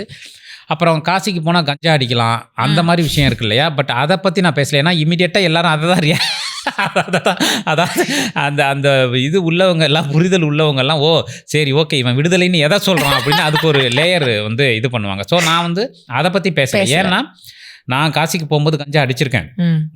நான் வந்து என்னுடைய ஆரம்ப காலத்தில் வந்து காசிக்கு போன டைமில் அடிச்சிருக்கேன். பட் அதை நான் அதுக்கப்புறம் கண்டினியூ பண்ணல. நான் ரொம்ப ஒரு 3-4 தடவை இது பண்ணும்போதே நான் அதுலேருந்து இமீடியட்டாக வெளியில் வந்துட்டேன். ஏன்னா அப்போ எனக்கு என்ன புரிஞ்சுது அப்படின்னா, உண்மையாக நம்ம ஒரு சுதந்திரம் தேடி வர்றோம் பாருங்க, ஆர்கானிக்காக, அதை வந்து இது கெடுத்துரும். இது வந்து ஒரு செயற்கையான ஒரு ஃப்ரீடம். புரியுதா உங்களுக்கு நான் சொல்கிறது? அது இல்லை விஷயம். இதுதான் ஃப்ரீடம் அப்படின்னா இது நீங்கள் எங்கே வேணாலும் கிடைக்கும் உங்களுக்கு. அது வந்து உண்மையிலே இல்லை. ஆக்சுவலாக அது ஃப்ரீடம் இல்லை, அது வந்து ஒரு சிறை தான். அது புரியுதா உங்களுக்கு? ஓகே. ஃப்ரீடம்ங்கிறது என்னன்னா ஆர்கானிக்காக உங்கள்கிட்டேருந்தே உருவாகிறது தான் ஃப்ரீடம். நீங்கள் வேறு எதன் மூலமாகவோ உருவாகிறது, அது ட்ரிங்க்ஸாக இருக்கட்டும், கஞ்சாவாக இருக்கட்டும், எனிமோர் எதுவாக இருந்தாலுமே அது இல்லை ஃப்ரீடம். அதுக்கு பேர் ஒரு டெம்பரரியான ஒரு ரிலீஃப் வந்து ஃப்ரீடம் கிடையாது. உண்மையான ஃப்ரீடம் நிரந்தரமாக நம்ம மைண்டுக்குள்ளேருந்து உருவாகிறதா. அதை பற்றி தான் நான் பேசுகிறேன். ஸோ அதனால் நான் அதெல்லாம் அதுக்கப்புறம் வந்து நான் விட்டுட்டேன். இல்லை இது இல்லை உண்மையான ஃப்ரீடம்ங்கிறது. அதுக்கப்புறம் நான் ரொம்ப எங்கே போனாலுமே இந்த மாதிரி போதையோ அல்லது அது எதையுமே நான் விட்டுட்டேன். பல வருடங்கள் ஆயிடுச்சுன்னு வச்சுக்கோங்களேன். அதை தாண்டி உண்மையான ஃப்ரீடத்தை உணரக்கூடிய பயணம்ங்கிறது எனக்கு ரொம்ப பிடிக்குது. அது காசி வந்து அடிக்கடி போகிற இடமா இருக்குது. ஓகே. ஸோ இப்போ வந்து ஒரு ட்ராவலராக பல விஷயங்கள் என்ஜாய் பண்ணுன்றது தான் இனிஷியல் ஜேர்னலிசம் ஸ்டேஜில் இருந்தது. 7 years கண்டினியூ பண்ணிங்க. படங்கள் மேலே ஒரு ஈர்ப்பு வருது, டிரெக்ட் பண்ணும் அப்படின்னு ஒரு கோணத்துக்கு போகிறீங்க. இப்போ டிரெக்டர் ஆகிறதுக்கு எந்தெந்த விதத்தில் வந்து நம்ம தயாராகிக்கணும் அப்படின்ட்டு நீங்கள் உணர்ந்தீங்க? என்னென்ன ப்ரிப்பரேஷன்ஸ் நீங்கள் பண்ண வேண்டியதாக இருந்தது இனிஷியலாக? இல்லை, அதான் விகடனில் ஒரு 7 வருஷம் இருந்துட்டு நான் அங்கே ரிசைன் பண்ணேன். அந்த ரிசைன் பண்ணதுக்கு காரணமும் இதுதான். அதாவது எதுலையுமே நம்ம கொஞ்சம் சஸ்டெயின் பண்ண முடியாது. நம்மளால தேங்கிறதுன்னு இல்லை. நம்ம சொல்கிறோம்ல, இப்போ ஒரு ட்ராவலராக நம்ம இருக்கோம்னு சொல்லிட்டு ஒரு இடத்துல கண்டெயின் பண்ண முடியாது நம்மளால. ஓகே, இது நம்ம சேச்சுரேஷன் ஆயிடுச்சு. 7 years எனக்கு தெரிஞ்ச பெரிய விஷயம் தான் நினைக்கிறேன். Almost 6 years. ஆமாம், அதுவே இதுதான். பட் விகடனில் இருந்த வரைக்கும் எனக்கு கிடைச்ச அனுபவங்கள் சூப்பரான அனுபவங்கள். கண்ணன் சார் இருந்தார், அவர் தான் என்னை வேலைக்கு எடுத்தார். அவர் வந்து அவ்வளவு கற்றுக் கொடுத்துருக்காரு நமக்கு. அங்கே வந்து இந்த ரைட்டிங்கு எல்லாமே அவர் கற்றுக் கொடுத்த விஷயந்தான். அதுக்கப்புறம் வந்து நம்ம அங்கே நான் கிடைச்ச மனுஷங்க அனுபவம் ரொம்ப பெரிய எனக்கு ஒரு கேட்டை வந்து ஓப்பன் பண்ணி விட்டுச்சு. அதுக்கப்புறம் நம்ம அந்த சேச்சுரேஷன் மென்டலாக ஒன்று உருவாகும் போது வெளியில் வரணும்னு நினைக்கும் போது நேராக போய் அசிஸ்டன்ட் டைரக்டர் ஆகினுங்கிற இலக்கு அப்போயுமே இல்லை பெருசாக.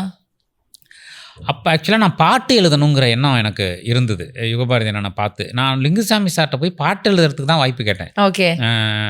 அப்போ அவர் அப்படியா சரி நம்ம பண்ணுவோங்க அப்படின்னு சொல்லிட்டு எனக்கு ஒரு நாள் ஃபோன் பண்ணார். நான் ரிசைன் பண்ண பிறகு கொஞ்சம் ஃபோன் பண்ணிட்டு ரிசைன் பண்ணிட்டீங்களா நீங்கள் அப்படின்னாரு. ஆமாம் அப்படின்னு சொல்லி சொன்னேன்.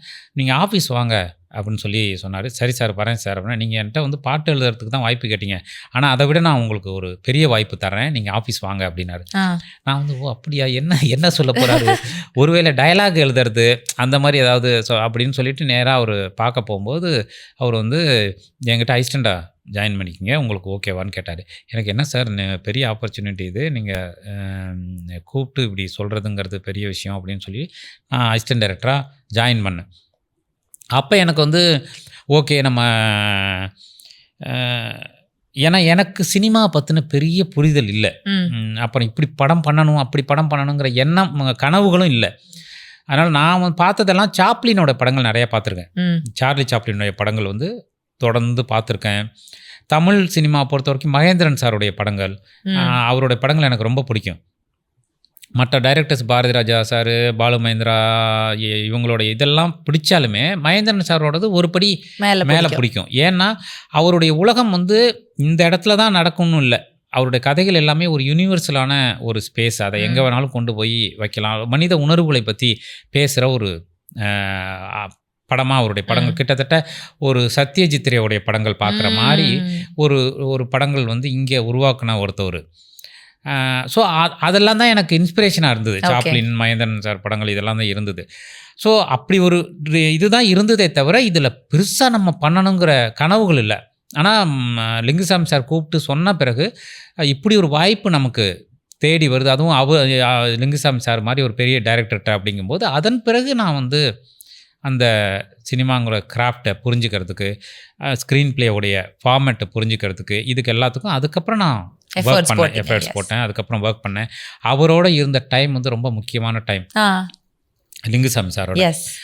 ஸோ அவர் வந்து ரொம்ப அழகான நிறைய விஷயங்களை, அவர் ஆஃபீஸே வந்து உங்களுக்கு தெரிஞ்சிருக்கும். அது வந்து ஒரு எப்போவுமே கவிஞர்கள் இருப்பாங்க, அங்கே ரைட்டர்ஸ் இருப்பாங்க, நிறைய பேர் வந்துட்டு போவாங்க. அந்த இடம் வந்து கற்றுக்கிறதுக்கு அவ்வளோ ஒரு ஸ்பேஸை கொடுக்குற இடமா இருக்கும். டிஸ்கஷன் போயிட்டே இருக்கும். திடீர்னு ஒரு ஹைக்கூ கவிதைகள் எல்லாரும் அவங்கவுங்களுக்கு தோன்ற ஹைக்கூ கவிதைகளை சொல்கிற ஒரு இடமா இருக்கும். ஸோ அப்படி ஒரு அழகான ஒரு இடம். அங்கே தான் நான் சினிமாவை கற்றுக்கிட்டேன். ஓகே. ஸோ ஒரு பியூட்டிஃபுல்லான ஒரு என்விரான்மெண்ட்டில் இருந்ததுனால உங்களுக்கான அந்த பெர்ஸ்பெக்டிவும் வந்து டிஃப்ரெண்ட்டாக அழகான ஒரு இதாக உருவாகியிருக்கு. சினிமாக்குள்ளே வந்தாச்சு. ஒரு படம் எடுக்கிறது இவ்வளோ பெரிய கஷ்டமாடா அப்படின்ற ஒரு ஃபீல் வந்திருக்கா இத்தனை நாட்களில்? நான் லிங்குசாமி சார்ட்ட ஒர்க் பண்ணிவிட்டு வந்துட்ட பிறகு படம் பண்ணலாம் அப்படின்னு ட்ரை பண்ணிட்டு இருந்தப்போ என்னோடய ஃபஸ்ட்டு படமே நிக்காட் சக்கரவர்த்தி சார். அவர் ரொம்ப முக்கியமான ப்ரொடியூசர், பெரிய ப்ரொடியூசர். அவர்கிட்ட தான் ஃபஸ்ட்டு கதை சொல்கிறேன். ஓகே. சந்திரபாபு அப்படிங்கிறது கதையோடைய பேர், படத்தோட பேர். அது ஒரு லவ் ஸ்டோரி. கிட்டத்தட்ட ஒரு பையன், அவனுக்கு ஒரு சென்னைக்கு வந்த பிறகு ஒரு 2-3 காதல்கள் அப்படின்னு சொல்லிட்டு கிட்டத்தட்ட பிரேமம்லாம் வந்தது பார்த்தீங்களா, அந்த டைப் ஆஃப் கதை. ஓகே. அவர் கதை கேட்டுட்டு ரொம்ப நல்லா இருக்குன்னு சொல்லிட்டு அவரோட பையன் ஜானின்னு சொல்லிட்டு ரேணிகுண்டாலாம் நடித்தார். அந்த பையன் தான் ஹீரோ அப்படின்னு இமீடியட்டாக அந்த படம் ஸ்டார்ட் ஆகுது. வடபழனியில் ஆதித்யா ஹோட்டலில் போய் அந்த கதையை சொல்கிறேன் அவருக்கு. கதை கேட்டுட்டு ரொம்ப கதை நல்லா இருக்குங்க, நம்ம பேசுவோம்னு சொல்லிவிட்டு அவர் என்னை அனுப்பிட்டு இந்த கதை நல்லா இருக்குங்க, இப்படி கொஞ்சம் ஒர்க் பண்ணிக்கிங்க, அப்படி கொஞ்சம் ஒர்க் பண்ணிக்கிங்கன்னு சொன்னார். ஓகே சார்னு சொன்னேன். அவர் கமிட்மெண்ட்லாம் கொடுக்கல. திடீர்னு ஒரு நாள் எனக்கு ஃபோன் பண்ணி எங்கே இருக்கீங்க அப்படின்னாரு. டிவி வச்சு பாருங்கள் அப்படின்னு சொன்னார். டிவி வச்சோட ஒரு சேனல் சொன்னார், இந்த சேனலில் வைங்க அப்படின்னா வச்சாக்கா அதில் நியூஸ் ஓடிட்டுருக்கு. இந்த மாதிரி நிக்காட் சக்கரவர்த்தி சாரோட பையன் நடிக்கிற அடுத்த படத்தை வந்து புதுமுக இயக்குனர் ராஜமுருகன் டைரக்ட் பண்ணுறாரு அப்படின்னு நியூஸு அங்கே அதில் இருக்குது, பார்த்தீங்களா அப்படின்னு சொன்னார். அப்படி தான் அவர் அதை வந்து நமக்கு அனௌன்ஸ்மெண்ட்டே உங்களுக்கே ஒரு ஒரு சர்ப்ரைஸாக சொன்னார். அப்படியே அந்த படம் ஆரம்பித்தோம். அப்போ எனக்கு என்னென்னா, ஐயோ பரவாயில்ல, நம்ம வந்து இமீடியட்டாக நமக்கு படம் கிடச்சிருச்சு, சூப்பர் அப்படின்னு சொல்லிட்டு அந்த படம் கோத்ரூ ஆணுச்சு. பட் அந்த படம் ஆரம்பித்து அந்த படத்தில் ஹெச் வினோத் எனக்கு அசோசியேட்டு, அவரும் நானும் நல்ல நண்பர்கள். அந்த படத்தில் தான் நாங்கள் சேர்ந்து ஒர்க் பண்ணுறோம், என் கூட அவர் ஒர்க் பண்ணுறாரு. அப்படி ஆரம்பித்து அந்த படம் வந்து ஒரு 13 நாள் ஷூட்டிங் போணுச்சு. 13 நாள் ஷூட்டிங் போய் அந்த 13 நாளோட அந்த படம் நின்றுச்சு. சக்தி தான் கேமராமேனு அந்த படத்துக்கு. 13 நாளோட நின்றுச்சு மீன் என்னென்னா, 13 நாளுக்கு அப்புறம் அந்த படம் அடுத்து ஷெட்யூல் பண்ணுவோன்னு சொல்லி அதுக்கப்புறம் பல்வேறு காரணங்களால் நடக்கலை. ஓகே. ஒரு 3 இயர்ஸ் வந்து அந்த படம் நடக்குமா நடக்காதாங்கிற ஸ்பேஸில் ஒரு 3 இயர்ஸ் நான் இதிலையே இருந்தேன், நிக்காட்ஸ்லேயே இருந்தேன். சக்கரவர்த்தி சார் ரொம்ப நல்ல மனுஷன், சினிமாவை அவ்வளோ நேசிக்கிறவர். ஆனால் அப்போ இருந்த சில சூழலால் அந்த படத்தை அவரால் பண்ணுவோம்னு சொல்லி பண்ண முடியல. அதுக்கப்புறம் அங்கேருந்து வெளியில் வந்து திரும்பவும் ஒரு ஸ்ட்ரகிள்குள்ளே போய், ஏன்னா திரும்ப என்ன பண்ணுறது, அப்போ தான் நான் வட்டியும் முதலும் எழுதினேன். ஓகே. வட்டியும் முதலும்னு விகடனில் ஒரு தொடர் வந்தது. அப்போ இந்த ஸ்ட்ரகிள் இருந்து ஐயோ இதுலேருந்து நம்ம கொஞ்சம் வெளியில் வரணும் அப்படின்னு நினச்ச டைமில் தான் கண்ணன் சார் கூப்பிட்டு, நீ ஒரு தொடர் எழுது அப்படின்னு சொல்லி, நான் என்ன சார் தொடர் இப்போ எழுதுறது, இல்லை நீ எழுது, அப்போ தான் உனக்கே ஒரு ரெஃப்ரெஷ்ஷாக இருக்கும். அப்போ எழுத ஆரம்பித்தது தான் வட்டியும் முதலும். ஆனால் உண்மையிலேயே அந்த தொடர் வந்து எனக்கு ரொம்ப பெரிய ரெஃப்ரெஷ்ஷாக ஆனது மட்டும் இல்லை, நிறைய பேரை கொண்டு வந்து என்கிட்ட சேர்த்துது. ஸோ அதுக்கப்புறம் அடுத்த ஸ்கிரிப்ட் ஒர்க் பண்ணி தான் சங்கர் சார்கிட்ட போய் சொல்லி குக்கு படம் ஆரம்பித்தது. அவர் சங்கர் சார்கிட்ட சொல்லி அதுக்கப்புறம் ஃபாக்ஸ் உள்ளே வந்து Mahendran sir, Vijay TV Mahendran sir மூலமாக அந்த படம் நடந்து அப்போ தான் குக்கு ஆரம்பிச்சிது. ஓகே. குக்கு அப்போது ஃபஸ்ட்டு ஒரு அழகான லவ் ஸ்டோரி பண்ணுறேன் அப்படின்ற ஒரு இதில் இறங்குனீங்க. அதுக்கப்புறம் அது ஸ்டாப் ஆகுது. அதுக்கப்புறம் குக்குன்றது வந்து though it is a love story, அதில் நிறைய ட்ராஜிக்கான விஷயங்கள்லாம் இருக்கும். ஒரு மாதிரி கொஞ்சம் எப்பவுமே ஒரு சட்டில் சோகம், ஒரு மெலன்கலி உள்ளே இருந்துக்கிட்டே இருக்கும். ஸோ அப்படி இருக்கிறப்போ அந்த ஒரு கான்செப்டை டீல் பண்ணுறதுக்கான பக்குவம் அந்த டைமில் உங்களுக்கு இருந்ததா? இல்லை, நான் வட்டியும் முதலும் எழுதின பிறகு என்னுடைய பார்வை நிறைய மாறுனுச்சு. அப்போ நாம் யாருன்னு எனக்கே சொன்ன ஒரு தொடர் அது. அப்போது நான் சங்கர் சார்ட்ட போயிட்டு இந்த மாதிரி ஒரு கதை சொல்லணும் அப்படின்னு சொன்னப்போ, சொல்லுங்கள், உங்களை எனக்கு ரொம்ப பிடிக்கும், உங்கள் ரைட்டிங்லாம் பிடிக்கும், அதனால் நீங்கள் கதை சொல்லுங்கள். அவர் எஸ் பிக்சர்ஸ் அப்போ அவர் தற்காலிகமாக அது பண்ணாமல் இருந்தார். ஆனால் திருப்பி எனக்கு பண்ணணும்னு ஆசை இருக்குது, நீங்கள் ஏதாவது கதை சொல்லுங்கன்னாரு. அப்போது நான் அவர்கிட்ட அந்த லவ் ஸ்டோரியை தான் சொன்னேன். ஓகே. ஃபஸ்ட்டு இருந்த லவ் ஸ்டோரியோடைய வேற ஒரு வெர்ஷன் சொன்னேன். அவர் தான் சொன்னார், இல்லை உங்கள்கிட்டேருந்து நான் இதை எக்ஸ்பெக்ட் பண்ணல, நீங்கள் வட்டி முதலம்லாம் எழுதுனீங்கல்ல அந்த மாதிரி எனக்கு உங்கள்கிட்டேருந்து வேற ஒரு டெப்த்து கதை வேணும் அப்படின்னு சொன்னார். அதுக்கப்புறம் தான் குக்கு என்கிட்ட இருந்தது கதை. நான் குக்கு விகடனில் நான் எழுதின ஒரு ஆர்டிக்கிளோடைய ஒரு பேஸ் தான். ஓகே. நான் பார்த்த அந்த 2 பேரை பற்றி தான் கதை தான். ஸோ அதனால் நான் அந்த கதையை சொல்லலாம் அப்படிங்கிற ஒரு ஸ்பேஸ் எனக்கு தோணுச்சு டக்குன்னு. எனக்கு அதை யோசிக்கும்போது கொஞ்சம் வந்து இதை ஃபஸ்ட்டு படமாக பண்ண முடியுமா, ஏன்னா ஒரு விஷுவலி சேலஞ்சு, இன்னொரு விஷுவலி சேலஞ்சு, இவங்களுக்கு நடுவில் லவ்வுங்கிறது எந்த அளவு ஏற்றுக்குவாங்க. அப்புறம் இன்னொன்று அப்படின்னு நான் சொன்னேன் இதை நண்பர்கள்ட்ட சொல்லும்போது சில பேர் என்ன சொன்னாங்கன்னா, தமிழ் சினிமாவில் வந்து இந்த விஷுவலி சேலஞ்சு வச்சு அந்த படங்கள் பெருசாக ஓடினதில்லை. ஏற்கனவே அவங்க ட்ரை பண்ண படங்கள் வந்து ஈவன் பாரதி ராஜா சாராக இருக்கட்டும், இப்போ இந்த மாதிரி வந்த படங்கள்லாம் பெருசாக இது கமல் சாருடைய படம் வேணாம், படங்களாக சூப்பரான படங்கள் அது. ஆனால் அதோடைய ஸ்பேஸ் வந்து பெருசாக இல்லை. அதனால வந்து நீ 2 பேரும் விஷுவலி சேலஞ்சுன்னு சொல்லிட்டு ஒரு படம் பண்ணணும்னு சொன்னால் எப்படி அது கரெக்டாக இருக்காது ஃபஸ்ட்டு படத்துக்குன்னு சொன்னாங்க.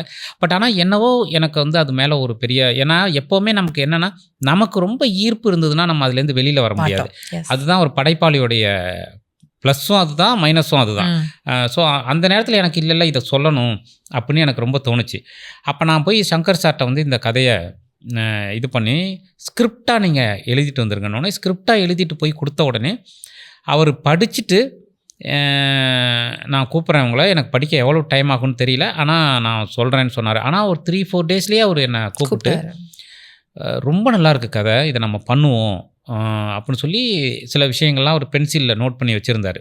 அதை பற்றியெல்லாம் பேசிட்டு ரொம்ப நல்லாயிருக்கு இதை பண்ணுவோன்னு சொன்னார். அப்போ தான் எனக்கு வந்து இது ஒர்க் ஆகுது இந்த கதை. ஏன்னா சங்கர் சார் வந்து பெரிய கமர்ஷியல் ட்ரீட்மெண்ட் பண்ணுற ஒரு டைரக்டர். அவருக்குள்ளே அழகான லிட்ரேச்சர்ஸும் இருக்கும், அந்த ஸ்பேஸும் இருக்கும், 2 இருக்கிற ஒரு டைரக்டர். அவர் வந்து இந்த கதையை நான் ரொம்ப நல்லா இருக்குன்னு சொல்லும்போது தான் எனக்கு இல்லை நமக்கு அந்த கான்ஃபிடென்ஸ் இருக்கு, ஓகே இந்த படம் பண்ணணும். அப்படி தான் வந்து குக்கு ஆரம்பிச்சுது. இன்னொன்று நீங்கள் சொல்கிற மாதிரி குக்கு வந்து ஒரு ட்ராஜடி கதை இல்லை. நீங்கள் அதை பார்த்தீங்கன்னா ஆக்சுவலாக குக்குவை நான் உருவாக்கினப்பையும் சரி அதை ஒரு கலர்ஃபுல்லாக பண்ணணுங்கிறது தான் என்னுடைய ஃபஸ்ட்டு சென்ஸாக இருந்தது. ஏன்னா விஷுவலி சேலஞ்ச் அவங்க, ஆனால் நம்ம அவங்க லைஃப்பை வந்து அப்படிதானு நமக்கு பொதுவாக ஒரு பிம்பம் இருக்குது, அப்படி இல்லை. அவங்க ரொம்ப செலிப்ரேட் பண்ணுறாங்க, அவங்க லைஃப்பை ரொம்ப கொண்டாடுறாங்க, அவங்களுடைய லவ் வந்து ரொம்ப பொயட்டிக்காக இருக்குது, அதை சொல்லணுங்கிறது தான் குக்குவோடைய முக்கியமான நோக்கம். குக்குக்குள்ள ட்ராஜடி இருக்கும், அது ஒரு பார்ட்டு தான். நீங்க போய் பாத்தீங்கன்னா ஹியூமரு, செலிப்ரேஷன், லவ் அதுதான் அதிகமா இருக்கும். கரெக்ட். எஸ். அது பெரும்பான்மை அவங்களோட எல்லா படங்கள்லையுமே அது ட்ரீட்மெண்ட் இருக்கும். அதாவது ஜஸ்ட் பிகாஸ் அவன் வந்து ஒரு இப்போ தீப்பெட்டி, இப்போ இந்த மயிலாடு எடுத்துக்கிட்டிங்கன்னா ஒரு தீப்பெட்டி தொழிலாளி அவன் இருந்தால் கூட அவன் லைஃப்ல என்ன விஷயங்கள் வந்து அழகா இருக்கு, அவனுக்கு என்ன சந்தோஷம், அவனோட லவ் எப்படி இருக்குன்றத மிகைப்படுத்தியோ இல்லை அதை எக்ஸாஜரேட்டடாக பெருசாக காமிக்கிறது தான் வந்து உங்களுடைய படங்களில் பெருசாக இருக்குது. So that is not like ரொம்ப பாவமாக காமிச்சு அதுலேருந்து அப்படிலாம் இல்லை. So that is appreciable from your end. So குக்கு வந்து அப்படி வருது. அதுக்கப்புறம் வர படங்கள்லையுமே வந்து இப்போ நீங்கள் சொன்னீங்களே குக்கு வந்து ஒரு ரியல் லைஃப் ஸ்டோரி அப்படின்ட்டு. ஸோ அது மாதிரி சம்வேர் அது அதர் ஒரு சின்ன கரு of every story of yours ஒரு ரியல் இன்சிடென்ட்லேருந்து நீங்கள் ட்ரா பண்ணுறதா இருக்குது. ஸோ அப்படி எடுக்கிறப்போ இது எனக்கு ஒரு கேள்வி, நிறைய டைரக்டர்ஸ் இந்த மாதிரி ரியல் இன்சிடென்ட்ஸ் பேஸ் பண்ணி பண்ணுறப்போ எந்த அளவுக்கு நீங்கள் ரைட் பண்ணுறப்போவும் சரி, அதில் ஒர்க் பண்ணுறவும் சரி, இது உண்மை சம்பவம் தானே அப்படின்ற ஒரு விஷயம் உங்களை பேக் ஆஃப் த மைண்டில் டாண்ட் பண்ணிகிட்டே இல்லை, அதுக்குள்ளே ரொம்ப உங்களை இமோஷ்னலி ட்ரா பண்ணுற மாதிரியான சுச்சுவேஷன்ஸ் இருக்குமா? இல்லைனா ஆஸ் எ டிரெக்டர் நீங்கள் அதை டிஸ்கனெக்ட் பண்ணிவிட்டு இது ஒரு கதை, இதை நான் ஒரு டிரெக்டர் அப்படின்ட்டு நீங்கள் பார்க்கறதுக்கான ஸ்பேஸ் இருக்கா? இல்லை, நிச்சயமாக என்னென்னா அந்த உண்மை கதையை எடுக்கும்போது என்ன ஒரு ப்ராப்ளம் வரும்னா எந்த அளவு உண்மையை சொல்கிறது அப்படிங்கிறது. ஒரு சினிமா அப்படிங்கும்போது எந்த அளவு உண்மையை சொல்கிறது, எந்த அளவு அதுக்குள்ளே கற்பனையை கலக்கிறது அப்படிங்கிறது தான் ரொம்ப, அந்த மிக்சிங் கரெக்டாக இருக்கணும். அப்போ தான் அது ஒரு திரைக்கதையாக மாறும், இல்லைன்னா நாவலாக நின்றும். ஒரு நாவலுக்கும் ஒரு ஸ்க்ரீன் பிளேக்கும் வித்தியாசம் இருக்குது. நாவலுங்கிறது நீங்கள் சொன்ன மாதிரி உண்மையை உண்மையாகவே சொல்கிறது. ஸ்க்ரீன் பிளேங்கிறது நம்ம சொல்கிற உண்மையில் கொஞ்சம் பொய் கலந்துருக்கணும்னு சதுரங்க வேட்டையில் ஒரு வசனம் வரும் இல்லையா, அது மாதிரி தான். அப்போ நமக்கு இருக்கிற மெயின் சேலஞ்சு வந்து நீங்கள் சொல்கிற மாதிரி அந்த உண்மை நம்மளை ஹாண்ட் பண்ணும். அது ரொம்ப ஹாண்ட் பண்ணுச்சுன்னா கஷ்டம், திரைக்கதை எழுத முடியாது. புரியுதா உங்களுக்கு? அதனால நம்ம வெளியிலேருந்து தான் பார்ப்போம், வெளியிலேருந்து தான் பார்க்குறது. அப்போ தான் சினிமா ஆஸ்பெக்ட்ஸ் எல்லாம் நம்ம உள்ளே கொண்டு வர முடியும். அதுக்குள்ளே கரெக்டாக அந்த ஆஸ்பெக்ட்ஸ் எல்லாம் கொண்டு வந்து அதை எப்படி ஒரு ஸ்க்ரீன் பிளேவாக மாற்றி பார்க்குறவங்களுக்கு போர் அடிக்காமல் அந்த உண்மையை சொல்கிறது அப்படிங்கிறது தான் இங்கே மிகப்பெரிய ஒரு விஷயமா இருக்குது. அதனால் நமக்கு பொயட்டிக்காக இருக்கிறது உங்களுக்கும் பொயட்டிக்காக இருக்கணும்னு அவசியம் இல்லை, கிடையாது. சினிமாவில் இருக்கிற மிகப்பெரிய ஒரு கெமிஸ்ட்ரி சிக்கல் வந்து அதுதான். சம்டைம் எனக்கு தோன்றது உங்களுக்கும் தோணிடும், இல்லைனா எனக்கு தோன்றது உங்களுக்கு தோணாது. இது எதுக்கு இவ்வளவு உங்களுக்கு இரிட்டேட் பண்ணிடுச்சுன்னா அது அங்கே ப்ராப்ளம் ஆகிடும். அதனால அந்த உண்மையை எவ்வளோ சொல்லணுங்கிறதுல ரொம்ப கவனமாக இருக்க வேண்டியிருக்கு சினிமாங்கிற லாங்குவேஜுக்குள்ளே. ஓகே, ஆமாம் ஆமாம், நிறைய சிக்கல்கள் இருக்குல்ல. ஓகே, இப்போ வந்து அதே மாதிரி உங்களோட படங்களில் வந்து இன்னொரு விஷயம் ரெப்பிட்டேட்டிவாக நம்ம பார்க்குறது வந்து ஒரு சின்ன ஸ்பேஸில் இருக்கிறவன் ரொம்ப டாமினண்ட்டாக இருக்கிற ஒருத்தன்கிட்ட கேள்வி கேட்குற மாதிரியான கதைகள். ஸோ அப்படி இருக்கிறப்போ is it Raju questioning the authority or is it the common people's collective voice? இது நீங்கள் எப்படி பார்க்குறீங்க? உங்களோட தனிப்பட்ட குரலா இல்லை பொதுவான மக்களுடைய ஒரு கலெக்டிவான ஒரு வாய்ஸ்? கலெக்டிவ் வாய்ஸ் தான். இது வந்து ஜனங்களுடைய வாய்ஸ் தான். ஏன்னா நான் வந்து திரும்ப திரும்ப பார்க்குறது என்னென்னா, நான் ஒரு கேரக்டர் பண்ணுறேன். அந்த கேரக்டர் பெரும்பாலும் எப்படி இருக்குன்னா, நீங்கள் சொல்கிற மாதிரி கேள்வி கேட்குறவனாக இருக்குது, பாதிக்கப்பட்டவனாகவும் இருக்குது. கண்டிப்பாக இவங்க 2 பேருமே பொது ஜனங்கள் தான். இப்போ இதில் என்னென்னா, அவங்க கேட்கக்கூடிய கேள்வி வந்து எவ்வளோ நியாயமாக இருக்குங்கிறது தான் ரொம்ப முக்கியமாக இருக்குது. நான் வந்து தொடர்ந்து என்ன பண்ணுறேன்னா, ஒரு சமூகத்தில் 2 பார்வை இருக்குது. இப்போ உதாரணத்துக்கு ஒரு கட்சி, இன்னொரு கட்சி, இதுக்கு ஒரு ஐடியாலஜி இருக்குது, இதுக்கு ஒரு ஐடியாலஜி இருக்குது. இவங்க 2 பேரும் சண்டை போட்டுக்கிறாங்க இல்லையா? சண்டை போட்டுக்கிறதுங்கிறது என்னென்னா, இது சரியா அது சரியா அப்படின்னு இவங்க சண்டை போட்டுக்கிறாங்க. ஆனால் 3வதாக ஒரு பொதுஜனம் நின்று இதை பார்த்துக்கிட்டு இருக்காங்க. இவங்க 2 பேருமே பொதுஜனத்துக்காக பேசிக்கிறதாக தான் சண்டை போட்டுக்கிட்டு இருப்பாங்க. ஆனால் உண்மை அது இல்லை இல்லையா? வந்துட்டு இவங்க 2 பேரும் உண்மையிலேயே நீங்கள் அதை வாட்ச் பண்ணும்போது அவங்களுடைய இருப்புக்காக தான் இவங்க 2 பேரும் சண்டை போட்டுக்குவாங்க. ஆனால் பொதுஜனங்கள் குறித்து பேசுகிறதா தான் இந்த எல்லா கான்வர்சேஷனுமே இருக்கும். இது நாங்கள் மக்களுக்காக பேசுகிறோம் அப்படின்னு தான் இந்த கான்வர்சேஷன் நடந்துக்கிட்டே இருக்கும். நான் ஒரு விஷயம் பண்ணேன் அப்படின்னு இவங்க சொன்னாக்கா, இதுதானே நீ போன தடவை பண்ணேன்னு இவங்க சொல்லுவாங்க. ஆக தப்பு சரிங்கிறது இல்லை, நீயும் அந்த தப்பு பண்ணிடலங்கிற மாதிரி தான் இருக்கும். அந்த செல்ஃப் தான் இருக்கும். ஆனால் பொதுஜனங்க இருக்காங்க இல்லையா, பொதுஜனங்க எப்போவுமே குழப்பத்திலே தான் இருப்பாங்க. அவங்க வந்து குழப்பத்திலேயே தான் இருப்பாங்க. அவங்களுக்கு வந்து தங்களுக்கு என்ன தேவைன்னே தெரியாது.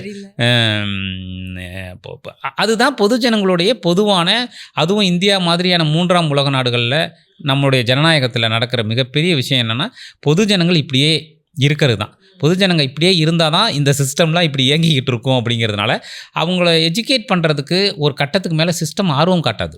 ஓகே, புரியுதா உங்களுக்கு நான் சொல்கிறது? அப்போது அவங்களுடைய வாய்ஸ் வந்து என்னாகப்படுதுன்னா, ஒரு கட்டத்தில் பொதுஜனங்களுக்காக கேள்வி கேட்குறான் பாருங்க, அவனையே பொதுஜனங்க காமெடி பண்ணுறதோ அல்லது அவனை வந்து புறக்கணிக்கிறதோ, அவன் வேலைக்கு ஆக மாட்டான்ப்பா அப்படின்னு சொல்கிறதோ, அல்லது அவன் பின்னாடி ஒரு பெரிய க்ரௌடு போகாமல் இருக்கிறதோ, இது வந்து இந்த 3ஆம் உலக நாடுகளில் கண்டினியூ நடந்துக்கிட்டே இருக்குது. ஏன்னா ஜனங்க எஜுகேட் ஆனால் தானே அவனுக்கு புரியும் இவன் எதுக்காக பேசுகிறான் அப்படின்னு சொல்லிட்டு. ஸோ அது வந்து அவங்களுக்கு இல்லை. இந்த இடத்துல நிறைய கிரியேட்டர்ஸ் மற்றவங்க என்ன ஆயிடுறாங்கன்னா, ஒரு கட்டத்தில் ஸ்ட்ரகிள் பண்ணி பார்த்துட்டு இது ரீச் ஆகாது, ஏன்னா ஜனங்களுக்கு பிடிக்கிறத தானே நம்ம பண்ணினா தானே நமக்கு ஒரு ஸ்பேஸ் கிடைக்கும் அப்படின்னு அரசியல் தளத்துலையும் சரி, கலை தளத்துலையும் சரி, கிரியேஷன் சைடும் சரி, ஒரு கட்டத்துக்கு மேலே அவங்க வந்து ஜனங்களுக்கு பிடிக்கிறத பண்ணுவோம்ப்பா அப்படின்னு போயிடுவாங்க. இப்போ நான் என்ன நினைக்கிறேன்னா, ஜனங்களுக்கு பிடிக்கிறத பண்ணுறதை விட ஜனங்களுக்கு தேவையானதை பண்ணணும், பேசணும். அப்போ அவங்க யாரெல்லாம் புறக்கணிக்கிறாங்களோ அவங்கள பற்றி நான் தொடர்ந்து பேசிக்கிட்டே இருக்கணும். நீ யாரெல்லாம் புறக்கணிக்கிறியோ அவன் தான் உனக்காக பேசுவான், அவன் தான் உண்மையிலேயே உனக்காக நிற்கிறான். மற்றவங்க எல்லாம் எம்எல்எம் தான் பண்ணிட்டு இருப்பாங்க இல்லையா? அதாவது நம்ம ஆட்களுக்கு வந்து மூலிகை விற்கிறவனும் பிடிக்காது, எம்எல்எம் ஆளுங்களை தான் பிடிக்கும். ஸோ அந்த இடத்துல நான் என்னுடைய கதாபாத்திரங்கள் வழியாக இந்த ஒரு பெரிய சந்தைக்குள்ளே ஒரு ஓரமாக ஒரு கடையிலேருந்து மூலிகை விற்கிறதுக்கு ட்ரை பண்ணிட்டு இருக்கேன்னு நினைக்கிறீங்க? அந்த மூலிகை நல்ல ஸ்ட்ராங்கான மூலிகை தான் இன்னும் கொஞ்சம் நல்ல வியாபாரம் ஆச்சுன்னா பெரிய ஒரு ஆடியன்ஸ், பெரிய ஒரு நீங்கள் நினைக்கிற அந்த ஒரு இம்பாக்ட் இன்னும் ஸ்ட்ராங்காக இருக்கும். நிச்சயமா. ஏன்னா அதை வந்து நம்ம ரொம்ப ட்ரையாக பண்ணக்கூடாது. அவங்களுக்கு பிடிச்ச விதத்தில், அவங்களுக்கு தேவையானதை பண்ணுறோம், ஆனால் பிடிச்ச விதத்தில் பண்ணணுங்கிறது ரொம்ப முக்கியமாக இருக்குது. இந்த லாலா குண்டா பொம்மைகளில் வந்து ஒரு டயலாக் இருக்கும், ஆம்பளைங்களோட வாழவும் முடியாது, ஆம்பளைங்க இல்லாமலும் வாழ முடியாது அப்படின்ற மாதிரி ஒரு டயலாக் இருக்கும்.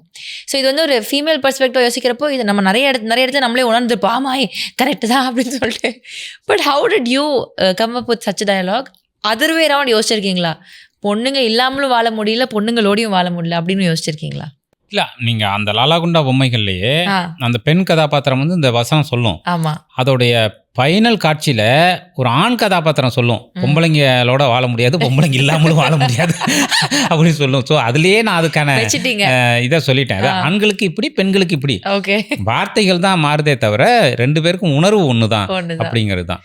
ஸோ இந்த மாதிரி விஷயங்கள், இந்த ரொம்ப கனெக்ட் பண்ணுறமான விஷயங்களை வந்து படத்தில் வைக்கிறது, அது எப்படி சார் பிடிக்கிறீங்க? ரியல் லைஃப் அப்சர்விங், நிறைய மக்கள் நீங்கள் சந்திக்கிறேன்னு சொல்கிறீங்க, அதுலேருந்து பிடிக்கிறதா இல்லை how does it come out? இல்லை, மக்கள்கிட்டேருந்து எடுக்கிறது தான். மக்கள்கிட்டேருந்து, நம்ம சுற்றி இருக்கிறவங்கள்ட்டேருந்து. அதான் நான் சொல்லுவேன், நான் வந்து நிறைய வார்த்தைகளை வந்து மற்றவங்கள்ட்டேருந்து திருடிக்கிறேன் அப்படின்னு சொல்லுவேன். நான் காப்பி ரைட்ஸ் கொடுக்கணும்னா எல்லாருக்கும் மொத்த பேருக்கும் கொடுக்கணும் அப்படின்னு. ஏன்னா அப்படி தான் வந்து நான், ஏன்னா சில விஷயங்களை நீங்கள் ரூம் போட்டு யோசித்து எழுத முடியாது. இந்த மாதிரி படங்களில் வரக்கூடிய வசனங்களை வந்து இதுவாக எழுத முடியாது. கரெக்ட், அது ஒரு ஃப்ரேஸ் பண்ணி அப்படி இதாக இருக்கு, பண்ணி எழுத முடியாது. இப்போ உதாரணத்துக்கு மயிலாடு படத்தில் வந்து கடைசியில் ஒரு வசனம் வரும், மனுஷங்களுக்கு தான் சாவு இருக்கு, மனுஷத்தனத்துக்கு சாவே இல்லை அப்படின்னு ஒரு டைலாக் வரும். இந்த டைலாகை வந்து எனக்கு வந்து ஒரு வழிப்போக்கர் சொன்னார். ஒரு ஒரு ஒரு சத்திரத்தில் இருந்த ஒருத்தவர் வந்து சும்மா கான்வர்சேஷன் பேசிகிட்டே இருக்கும்போது, அதாவது கரெக்டாக இதே மாதிரி மூடில் அவர் சொல்லலை, பா மனுஷங்க மனுஷ பயிலுங்க தான் சாவானுங்க, மனிதாபிமானத்துக்கெலாம் சாவு கிடையாதுப்பான்னு அவர் சொன்னார். ஸோ அதை நான் இந்த இடத்துல வைக்கிறேன். அதனால தான் அதுக்கு ஒரு உண்மைத்தன்மை இருக்குது. அதனால தான் உங்களை அது தொடுது. நான் யோசித்து என் கற்பனையிலேருந்து எழுதியிருந்தால் நிச்சயமாக அப்படி ஒரு ரியாக்ஷன் நடக்கும்னு நான் எதிர்பார்க்கல. இது வந்து ஆர்கானிக்காக ஏதோ ஒரு இதயத்துலேருந்து உருவானது. அதனால அதுக்கு ஒரு சக்தி இருக்கிறதா நான் நினைக்கிறேன். Now it makes more sense. நிஜமாவே எமோஷன்ஸோட வர்ற விஷயங்களை எடுத்துட்டு வந்து அது அந்த அப்ராப்ரியேட்டான ஸ்பேஸ்ல போடுறப்போ ரொம்ப கனெக்ட் ஆகுது. ஸோ அதனால வந்து அந்த வார்த்தையில உண்மை இருக்கிறதுனால அதுக்கு ஒரு சக்தி இருக்கு. Super. Also your female characters just like that, சும்மா ஒரு கிளாம் டாலா வைக்கிற ஒரு கான்செப்டே கிடையாது. ஏதோ ஒரு முக்கியத்துவம், ஒரு ஸ்ட்ரென்த் ஒன்று இருக்குது கண்டிப்பாக. The root of the film maybe itself the heroine அப்படின்ற மாதிரி ஒரு க்ரைட்டீரியாவில் பார்க்குறோம்.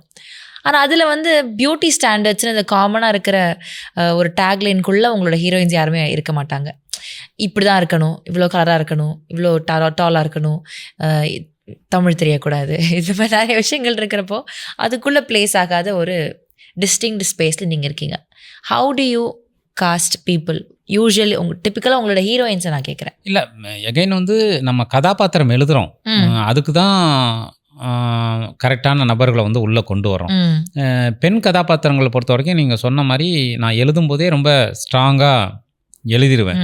அப்போ அதுக்கு ஒரு நம்ம மைண்டுக்குள்ளே இவங்க இப்படி இருக்கலான்னு ஒரு கற்பனை இருக்குது. எனக்கு இதில் வந்து முன்னோடிகள் வந்து மகேந்திரன் சாரும் பாலு மகேந்திரா சாரும். அவங்க படங்களில் பொதுவாக பார்த்தீங்கன்னா பெண் கதாபாத்திரங்களுக்கு ஒரு எக்ஸ்ட்ரானரியான ஒரு லைஃப் இருக்கும். ஓகே, சைக்காலஜிக்கல் ஸ்பேஸ் இருக்கும்.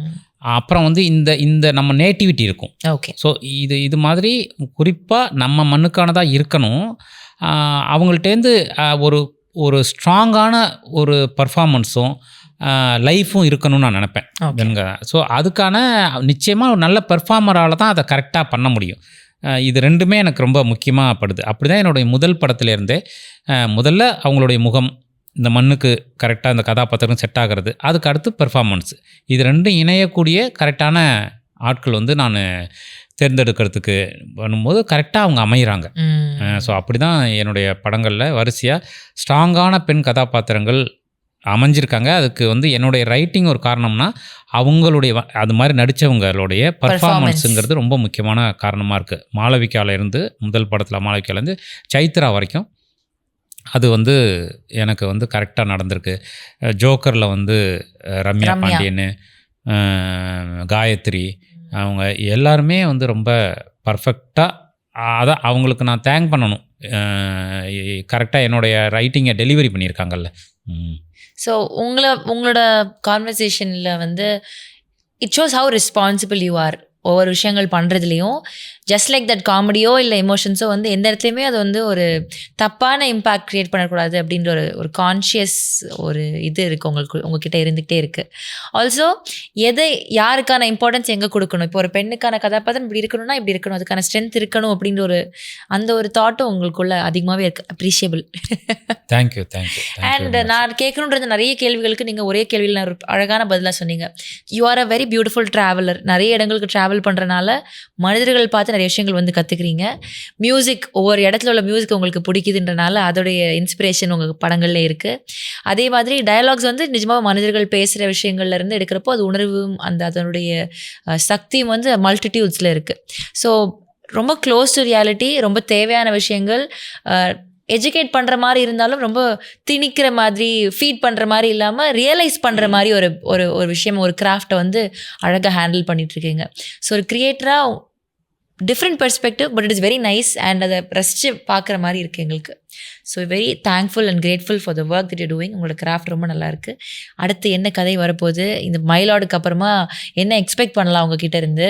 எழுதிட்டு இருக்கீங்களா? ஸ்டார்ட் பண்ணியாச்சா? ஒர்க்கெல்லாம் ஸ்டார்ட் பண்ணியாச்சு. இதான் ஃபஸ்ட்டு வந்து என்னென்னா, நீங்கள் சொன்ன ஒரு விஷயத்துக்கு மட்டும் நான் பதில் சொல்கிறேன். இப்போது இன்றைக்கி இருக்கிற சொசைட்டி, இன்றைக்கி இருக்கிற பசங்க, இவங்களுக்கு வந்து இங்கே நம்ம என்ன நடக்குதுன்னா, பொதுவாக சோஷியல் மீடியா எல்லாத்துலேயுமே நம்ம பயன்படுத்தக்கூடிய வார்த்தைகள் ரொம்ப முக்கியமாக இருக்குது. ஒரு பொலிட்டிக்கல் கரெக்ட்னஸ் சொல்கிறாங்க இல்லையா, வந்துட்டு அதை வந்து நான் எப்படி பார்க்குறேன்னா, உங்களுக்கு சில விஷயம் தெரியாமல் கூட இருக்கலாம், அதில் தப்பு இல்லை. ஓகே, இப்போது ஒரு வார்த்தை, இந்த விஷயத்துக்கு இந்த வார்த்தையை தான் பயன்படுத்தணும், இந்த விஷயத்துக்கு இந்த வார்த்தையை தான் பயன்படுத்தணும்னு இருக்கக்கூடிய ஒரு ஒரு பொலிட்டிக்கல் விஷயத்த உங்களுக்கு தெரியாமல் கூட இருக்கலாம். ஓகே, ஒரு பாலினத்தை குறிப்பிடும்போது நீங்கள் வேறு பேரில் கூட குறிப்பிடலாம். ஓகே, அதுக்காக இம்மீடியட்டாக பாஞ்சி உங்களை அடித்து உங்களை இது பண்ணி அப்படி பண்ணும்போது என்ன ஆகுதுன்னா, அது வன்மமாக தான் மாறுது. அது இல்லாமல் உங்களை எஜுகேட் பண்ணுறதோ அல்லது உங்களுக்கு நான் அதை புரிய வைக்கிறதோ தான் ரொம்ப முக்கியம்னு நினைக்கிறேன். ஏன்னா எல்லாருக்கும் எல்லாம் தெரிஞ்சிருக்கணுங்கிற அவசியம் இல்லை, அப்படி இல்லை வந்துட்டு. ஸோ வந்து நம்மளுடைய வேலை, ஏன்னா எனக்கே நிறைய விஷயம் தெரியாமல் நான் கற்றுக்கிட்டு தான் ஒரு விஷயத்தையும் பண்ணுறேன். அது மாதிரி எல்லாருக்கும் கற்றுக்கிறதுக்கான ஸ்பேஸை இங்கே உருவாக்க வேண்டியிருக்கு. இம்மீடியட்டாக ஒருத்தவங்க வந்து ஹேட் பண்ணிக்கிட்டு, அடிச்சுக்கிட்டு, கமெண்ட்டில் பேசிக்கிட்டு, அப்படி இல்லாமல் நாம் பரஸ்பரம் பகிர்ந்துக்க வேண்டியிருக்கு. நீ எனக்கு கற்றுக் கொடு, நான் உனக்கு கற்றுக் கொடுக்குறேன் அப்படிங்கிற ஸ்பேஸில் தான் இந்த பொலிட்டிக்கல் கரெக்ட்னஸ் முழுமையாக உருவாகும்னு நான் நம்புகிறேன்.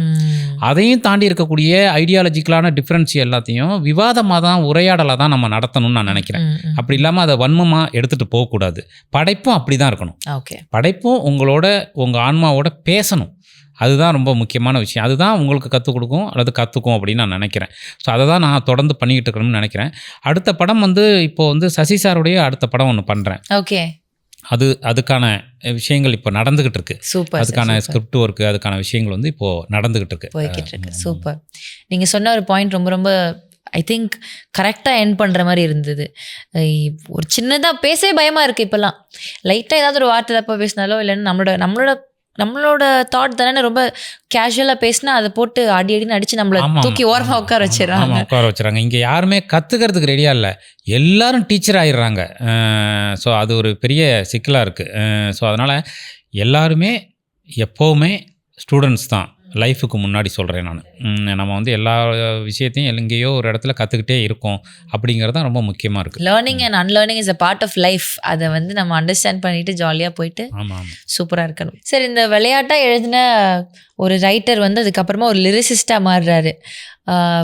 பயங்கரமான இன்டென்ஸான வார்த்தைகள். இந்த வார்த்தைக்கு தான் அர்த்தமானது தெரியாமலே அந்த வார்த்தையை நாங்கள் முணுமுணுத்து அதை வந்து ரசித்து அதை என்ஜாய் பண்ணிகிட்ருக்கிற ஒரு ஸ்பேஸில் எங்களை போட்டிங்க. So how did this lyricist அந்த ஷேட் எப்படி வந்துச்சு உங்கள் லைஃப்பில்? இல்லை, அதான் இப்போ ஏற்கனவே கவிதை எழுதுறதும் அடிப்படையில் கவிதைகள் படிக்கிறதும் எனக்கு ரொம்ப பிடிக்கும். 2 வார்த்தைகளே நமக்கு நிறைய கற்றுக் கொடுக்குற விஷயம் வந்து கவிதையில் மட்டும்தான் நடக்குது. ஸோ அதனால் அப்படி இருக்கும்போது ஒரு கட்டத்தில் வந்து லிரிக் எழுதணுங்கிறது யுகபாரதி அண்ணன் மூலமாக எனக்கு வந்த விருப்பம். சினிமாவுக்கு வந்து நம்ம டைரக்டர் ஆன பிறகு என்னுடைய நண்பர்கள் வந்து ஒரு பாட்டு எழுதுங்க அப்படின்னு சொல்லி கூப்பிடுறது, நம்மளை தெரிஞ்சவங்க கூப்பிடுறது, அப்படிங்கும்போது எனக்கு அதை ரொம்ப விருப்பமாக செய்ய முடியுது. ஃபஸ்ட்டு விஜய் மில்டன் சாருக்கு நான் பாட்டு எழுதினேன். அழகா இருக்கிறாய் பயமா இருக்கிறது படத்தில் யுவன் சங்கர் மியூசிக்கில் பாட்டு எழுதினேன். அதுக்கப்புறம் அப்படி கேட்கும் போதெல்லாம் வினோத்தை கூப்பிட்டாரு தீரன் படத்தில் லாலி லாலி பாட்டு. நான் சும்மா இதுவாக தான் அது ஒரு அப்போ அந்த நேரத்தில் நான் அது விருப்பமாக இருக்கணும். ஏன்னா எப்போவுமே லிரிக்ஸுங்கிறது ரொம்ப நல்ல அனுபவம். எழுதும்போது கஷ்டமாக இருந்தாலும் கேட்கும்போது ஆஹா நம்ம பாட்டு வந்து அப்படிங்கிற ஒரு விஷயம் இருக்கு இல்லையா, அப்படி. ஏன்னா நம்ம பாட்டு கேட்டே வளர்ந்தவங்க தானே. அப்படி எழுதுனது தான் இப்போ லாலி எழுதினேன். அது பார்த்தா நிறைய பேரால் கேட்கப்பட்டு நிறைய பேரால் அது ஒரு மாதிரி ஒரு தாலாட்டு கலந்த ஒரு மாதிரி ஒரு கொஞ்சல், ஒரு மாதிரி ஒரு வெரி ரொமான்ஸையே ரொம்ப டிஃப்ரெண்ட்டாக காமிச்ச ஒரு பாட்டு அது. ஆமாம், லிரிக்ஸ் வைஸ். ஸோ வந்து அது அவருடைய சென்ஸு தான் அது. ஸோ அதுக்கப்புறம் வந்து ஜெய் பீமில் தலகோதும் பாட்டு எழுதினேன். அதுவெல்லாம் ஷான் ரோல்டன் ஞானவேல் என்னுடைய ஃப்ரெண்டு. ஸோ நாங்கள் உட்காந்து அப்படியே ஜாம் பண்ணி ஒரு 1 ஹவரில் எழுதப்பட்ட பாட்டு. ஆனால் அந்த பாட்டு வந்து எனக்கு பர்சனலாக எப்படி வட்டி முதம் எழுதினப்போ நிறைய பேர் எனக்கு ஃபோன் பண்ணி நீங்கள் எங்கள் லைஃப்பில் ஒரு சின்ன லைட்டை க்ரியேட் பண்ணியிருக்கீங்க அப்படின்னு சொன்னேன். அது மாதிரி இந்த பாட்டுக்கு நிறைய பேர் எனக்கு ஃபோன் பண்ணி இந்த பாட்டு நாங்கள் ரொம்ப டவுனாக இருக்கிற டைம்லலாம் கேட்குறோம் அப்படின்னு சொல்கிறது. அப்போ எனக்கு ரொம்ப சந்தோஷமாக இருக்கிறது என்னென்னா, நம்ம சொல்கிறது ஒரு வரி கூட ஒரு வரியோ ஒரு ஷார்ட்டோ அது இன்னொருத்தவங்களுக்கு ஒரு நம்பிக்கை கொடுக்குது இல்லையா வந்துட்டு. அது வந்து உண்மையிலே அதை விட எனக்கு பெரிய கிரெடிட் வந்து எதுவும் கிடைக்க முடியாது. அதனால் அந்த விஷயம். அப்புறம் தனுஷ் சார் வந்து அவருக்கு வந்து ஜோக்கர் ரொம்ப பிடிக்கும். அப்பையிலேருந்து அவரோட ஒரு நல்ல நட்பு இருக்குது. ஷான் ரோல்டனுக்கும் சரி எனக்கும் சரி. அவரோட சேர்ந்து பவர் பாண்டிக்கு பாட்டு எழுத கூப்பிட்டாரு. அதுலேருந்து இட்லி கடையில் ஒரு சாங்கு. பவர் பாண்டியில் இந்த இது நீங்கள் தானே அப்போ அந்த வீசும் காத்தோட தான் ஒரு டிராவல் சாங் இருக்கும். ஓகே அந்த சாங்கு. அதுக்கப்புறம் இப்போ இட்லி கடையில் எத்தனை சாமி வந்ததையா, அது நீங்கள் தானே சாமி. அந்த பாட்டு ஒரு மாதிரி ஓடிக்கிட்டே தான் இருந்துச்சு அந்த டைமில். அந்த பாட்டும் வந்துட்டு அது வந்து அவரே ஒரு பாடலாசிரியர் அவரு. பட் அவர் நம்ம மேலே இருக்கக்கூடிய இந்த படைப்பு மேலே இருக்கக்கூடிய ஒரு அன்புல வந்து கூப்பிட்டு இந்த பாட்டு எழுத சொன்னார். ஸோ அந்த நட்பும் வந்து அதான் ஒரு நல்ல நட்பும் ஒரு விருப்பமான வேலையும் சேரும்போது இந்த மாதிரி நல்ல படைப்பு உருவாகுது அப்படின்னு தான் நான் நினைக்கிறேன். Super sir. மயிலாடுலையும் அந்த 10 கடல் சாங்கும் வண்டி ஏறலாம்னு 2 சாங்கு எழுதியிருக்கேன். அந்த வண்டி ஏறலாம் வந்து அத்திப்பட்டி மாரியப்பன் ஒரு ஃபோக் சிங்கர் அவரோட சேர்ந்து 2 பாட்டு எழுதியிருக்கேன். அதனால வாய்ப்பு கிடைக்கும் போது எழுதிக்கிறது.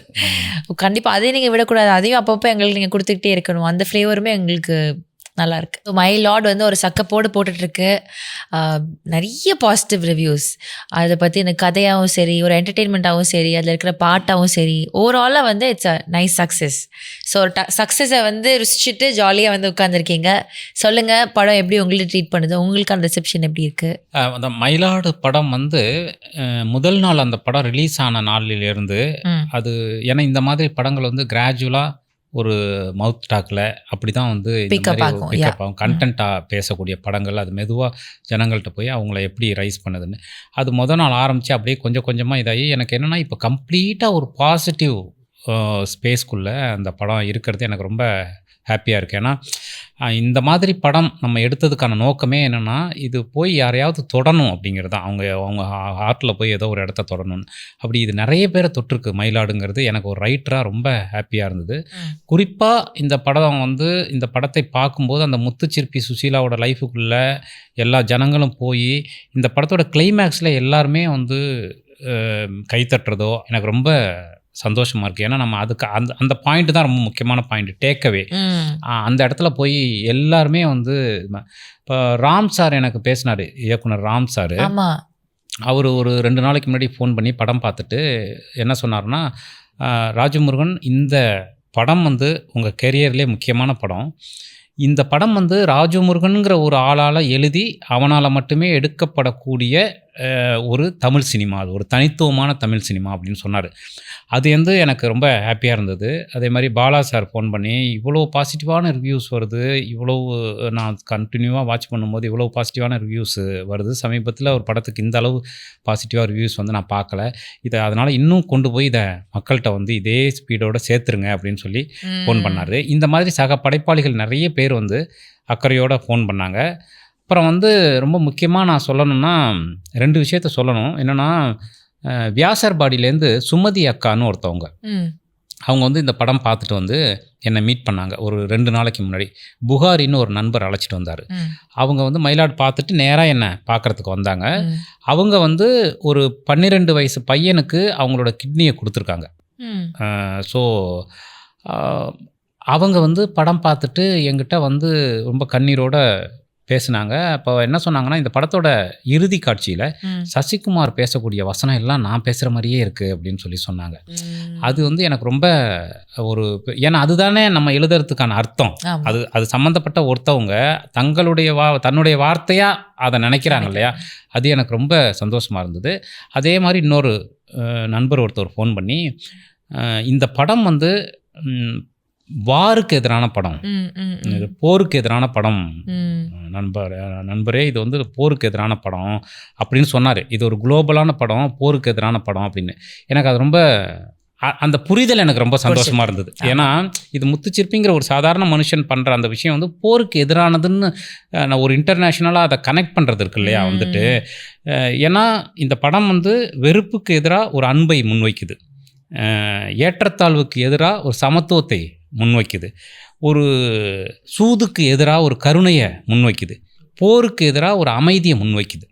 ஸோ அதுதான் இந்த படம் பேசுது. அப்போ இந்த படம் வந்து தமிழ் மரபோடு எடுக்கப்பட்டிருந்தாலும் இது சர்வதேசியத்துக்குமான ஒரு படம் அப்படிங்கிறத புரிதல் வந்து இவ்வளோ பேர்கிட்ட இருக்கிறதும் ஏற்படுத்தினதும் எனக்கு ரொம்ப சந்தோஷமாக இருக்குது. நீங்கள் சொன்ன மாதிரி அது ஒரு பெரிய இம்பேக்ட், ஒரு சின்ன லைனாக இருந்தாலும் அதோடைய வால்யூம், அதோடைய இம்பேக்டை புரிஞ்சுக்கிட்டாங்க மக்கள் அப்படின்ற ஒரு சந்தோஷம் தான் உங்களுக்கு அதிகம். அதை புரிஞ்சுக்கிட்டாங்கிறது ரொம்ப, ஏன்னா இந்த மாதிரி படங்கள் அப்படி புரிஞ்சுக்கிறதுங்கிறது தான் நமக்கு சந்தோஷத்தை ஏற்படுத்தும். Yes, thank you. உண்மை பேசும் மக்கள் ஊடகம் SS நியூஸ் டிஜிட்டல் 24/7 கனெக்டட்.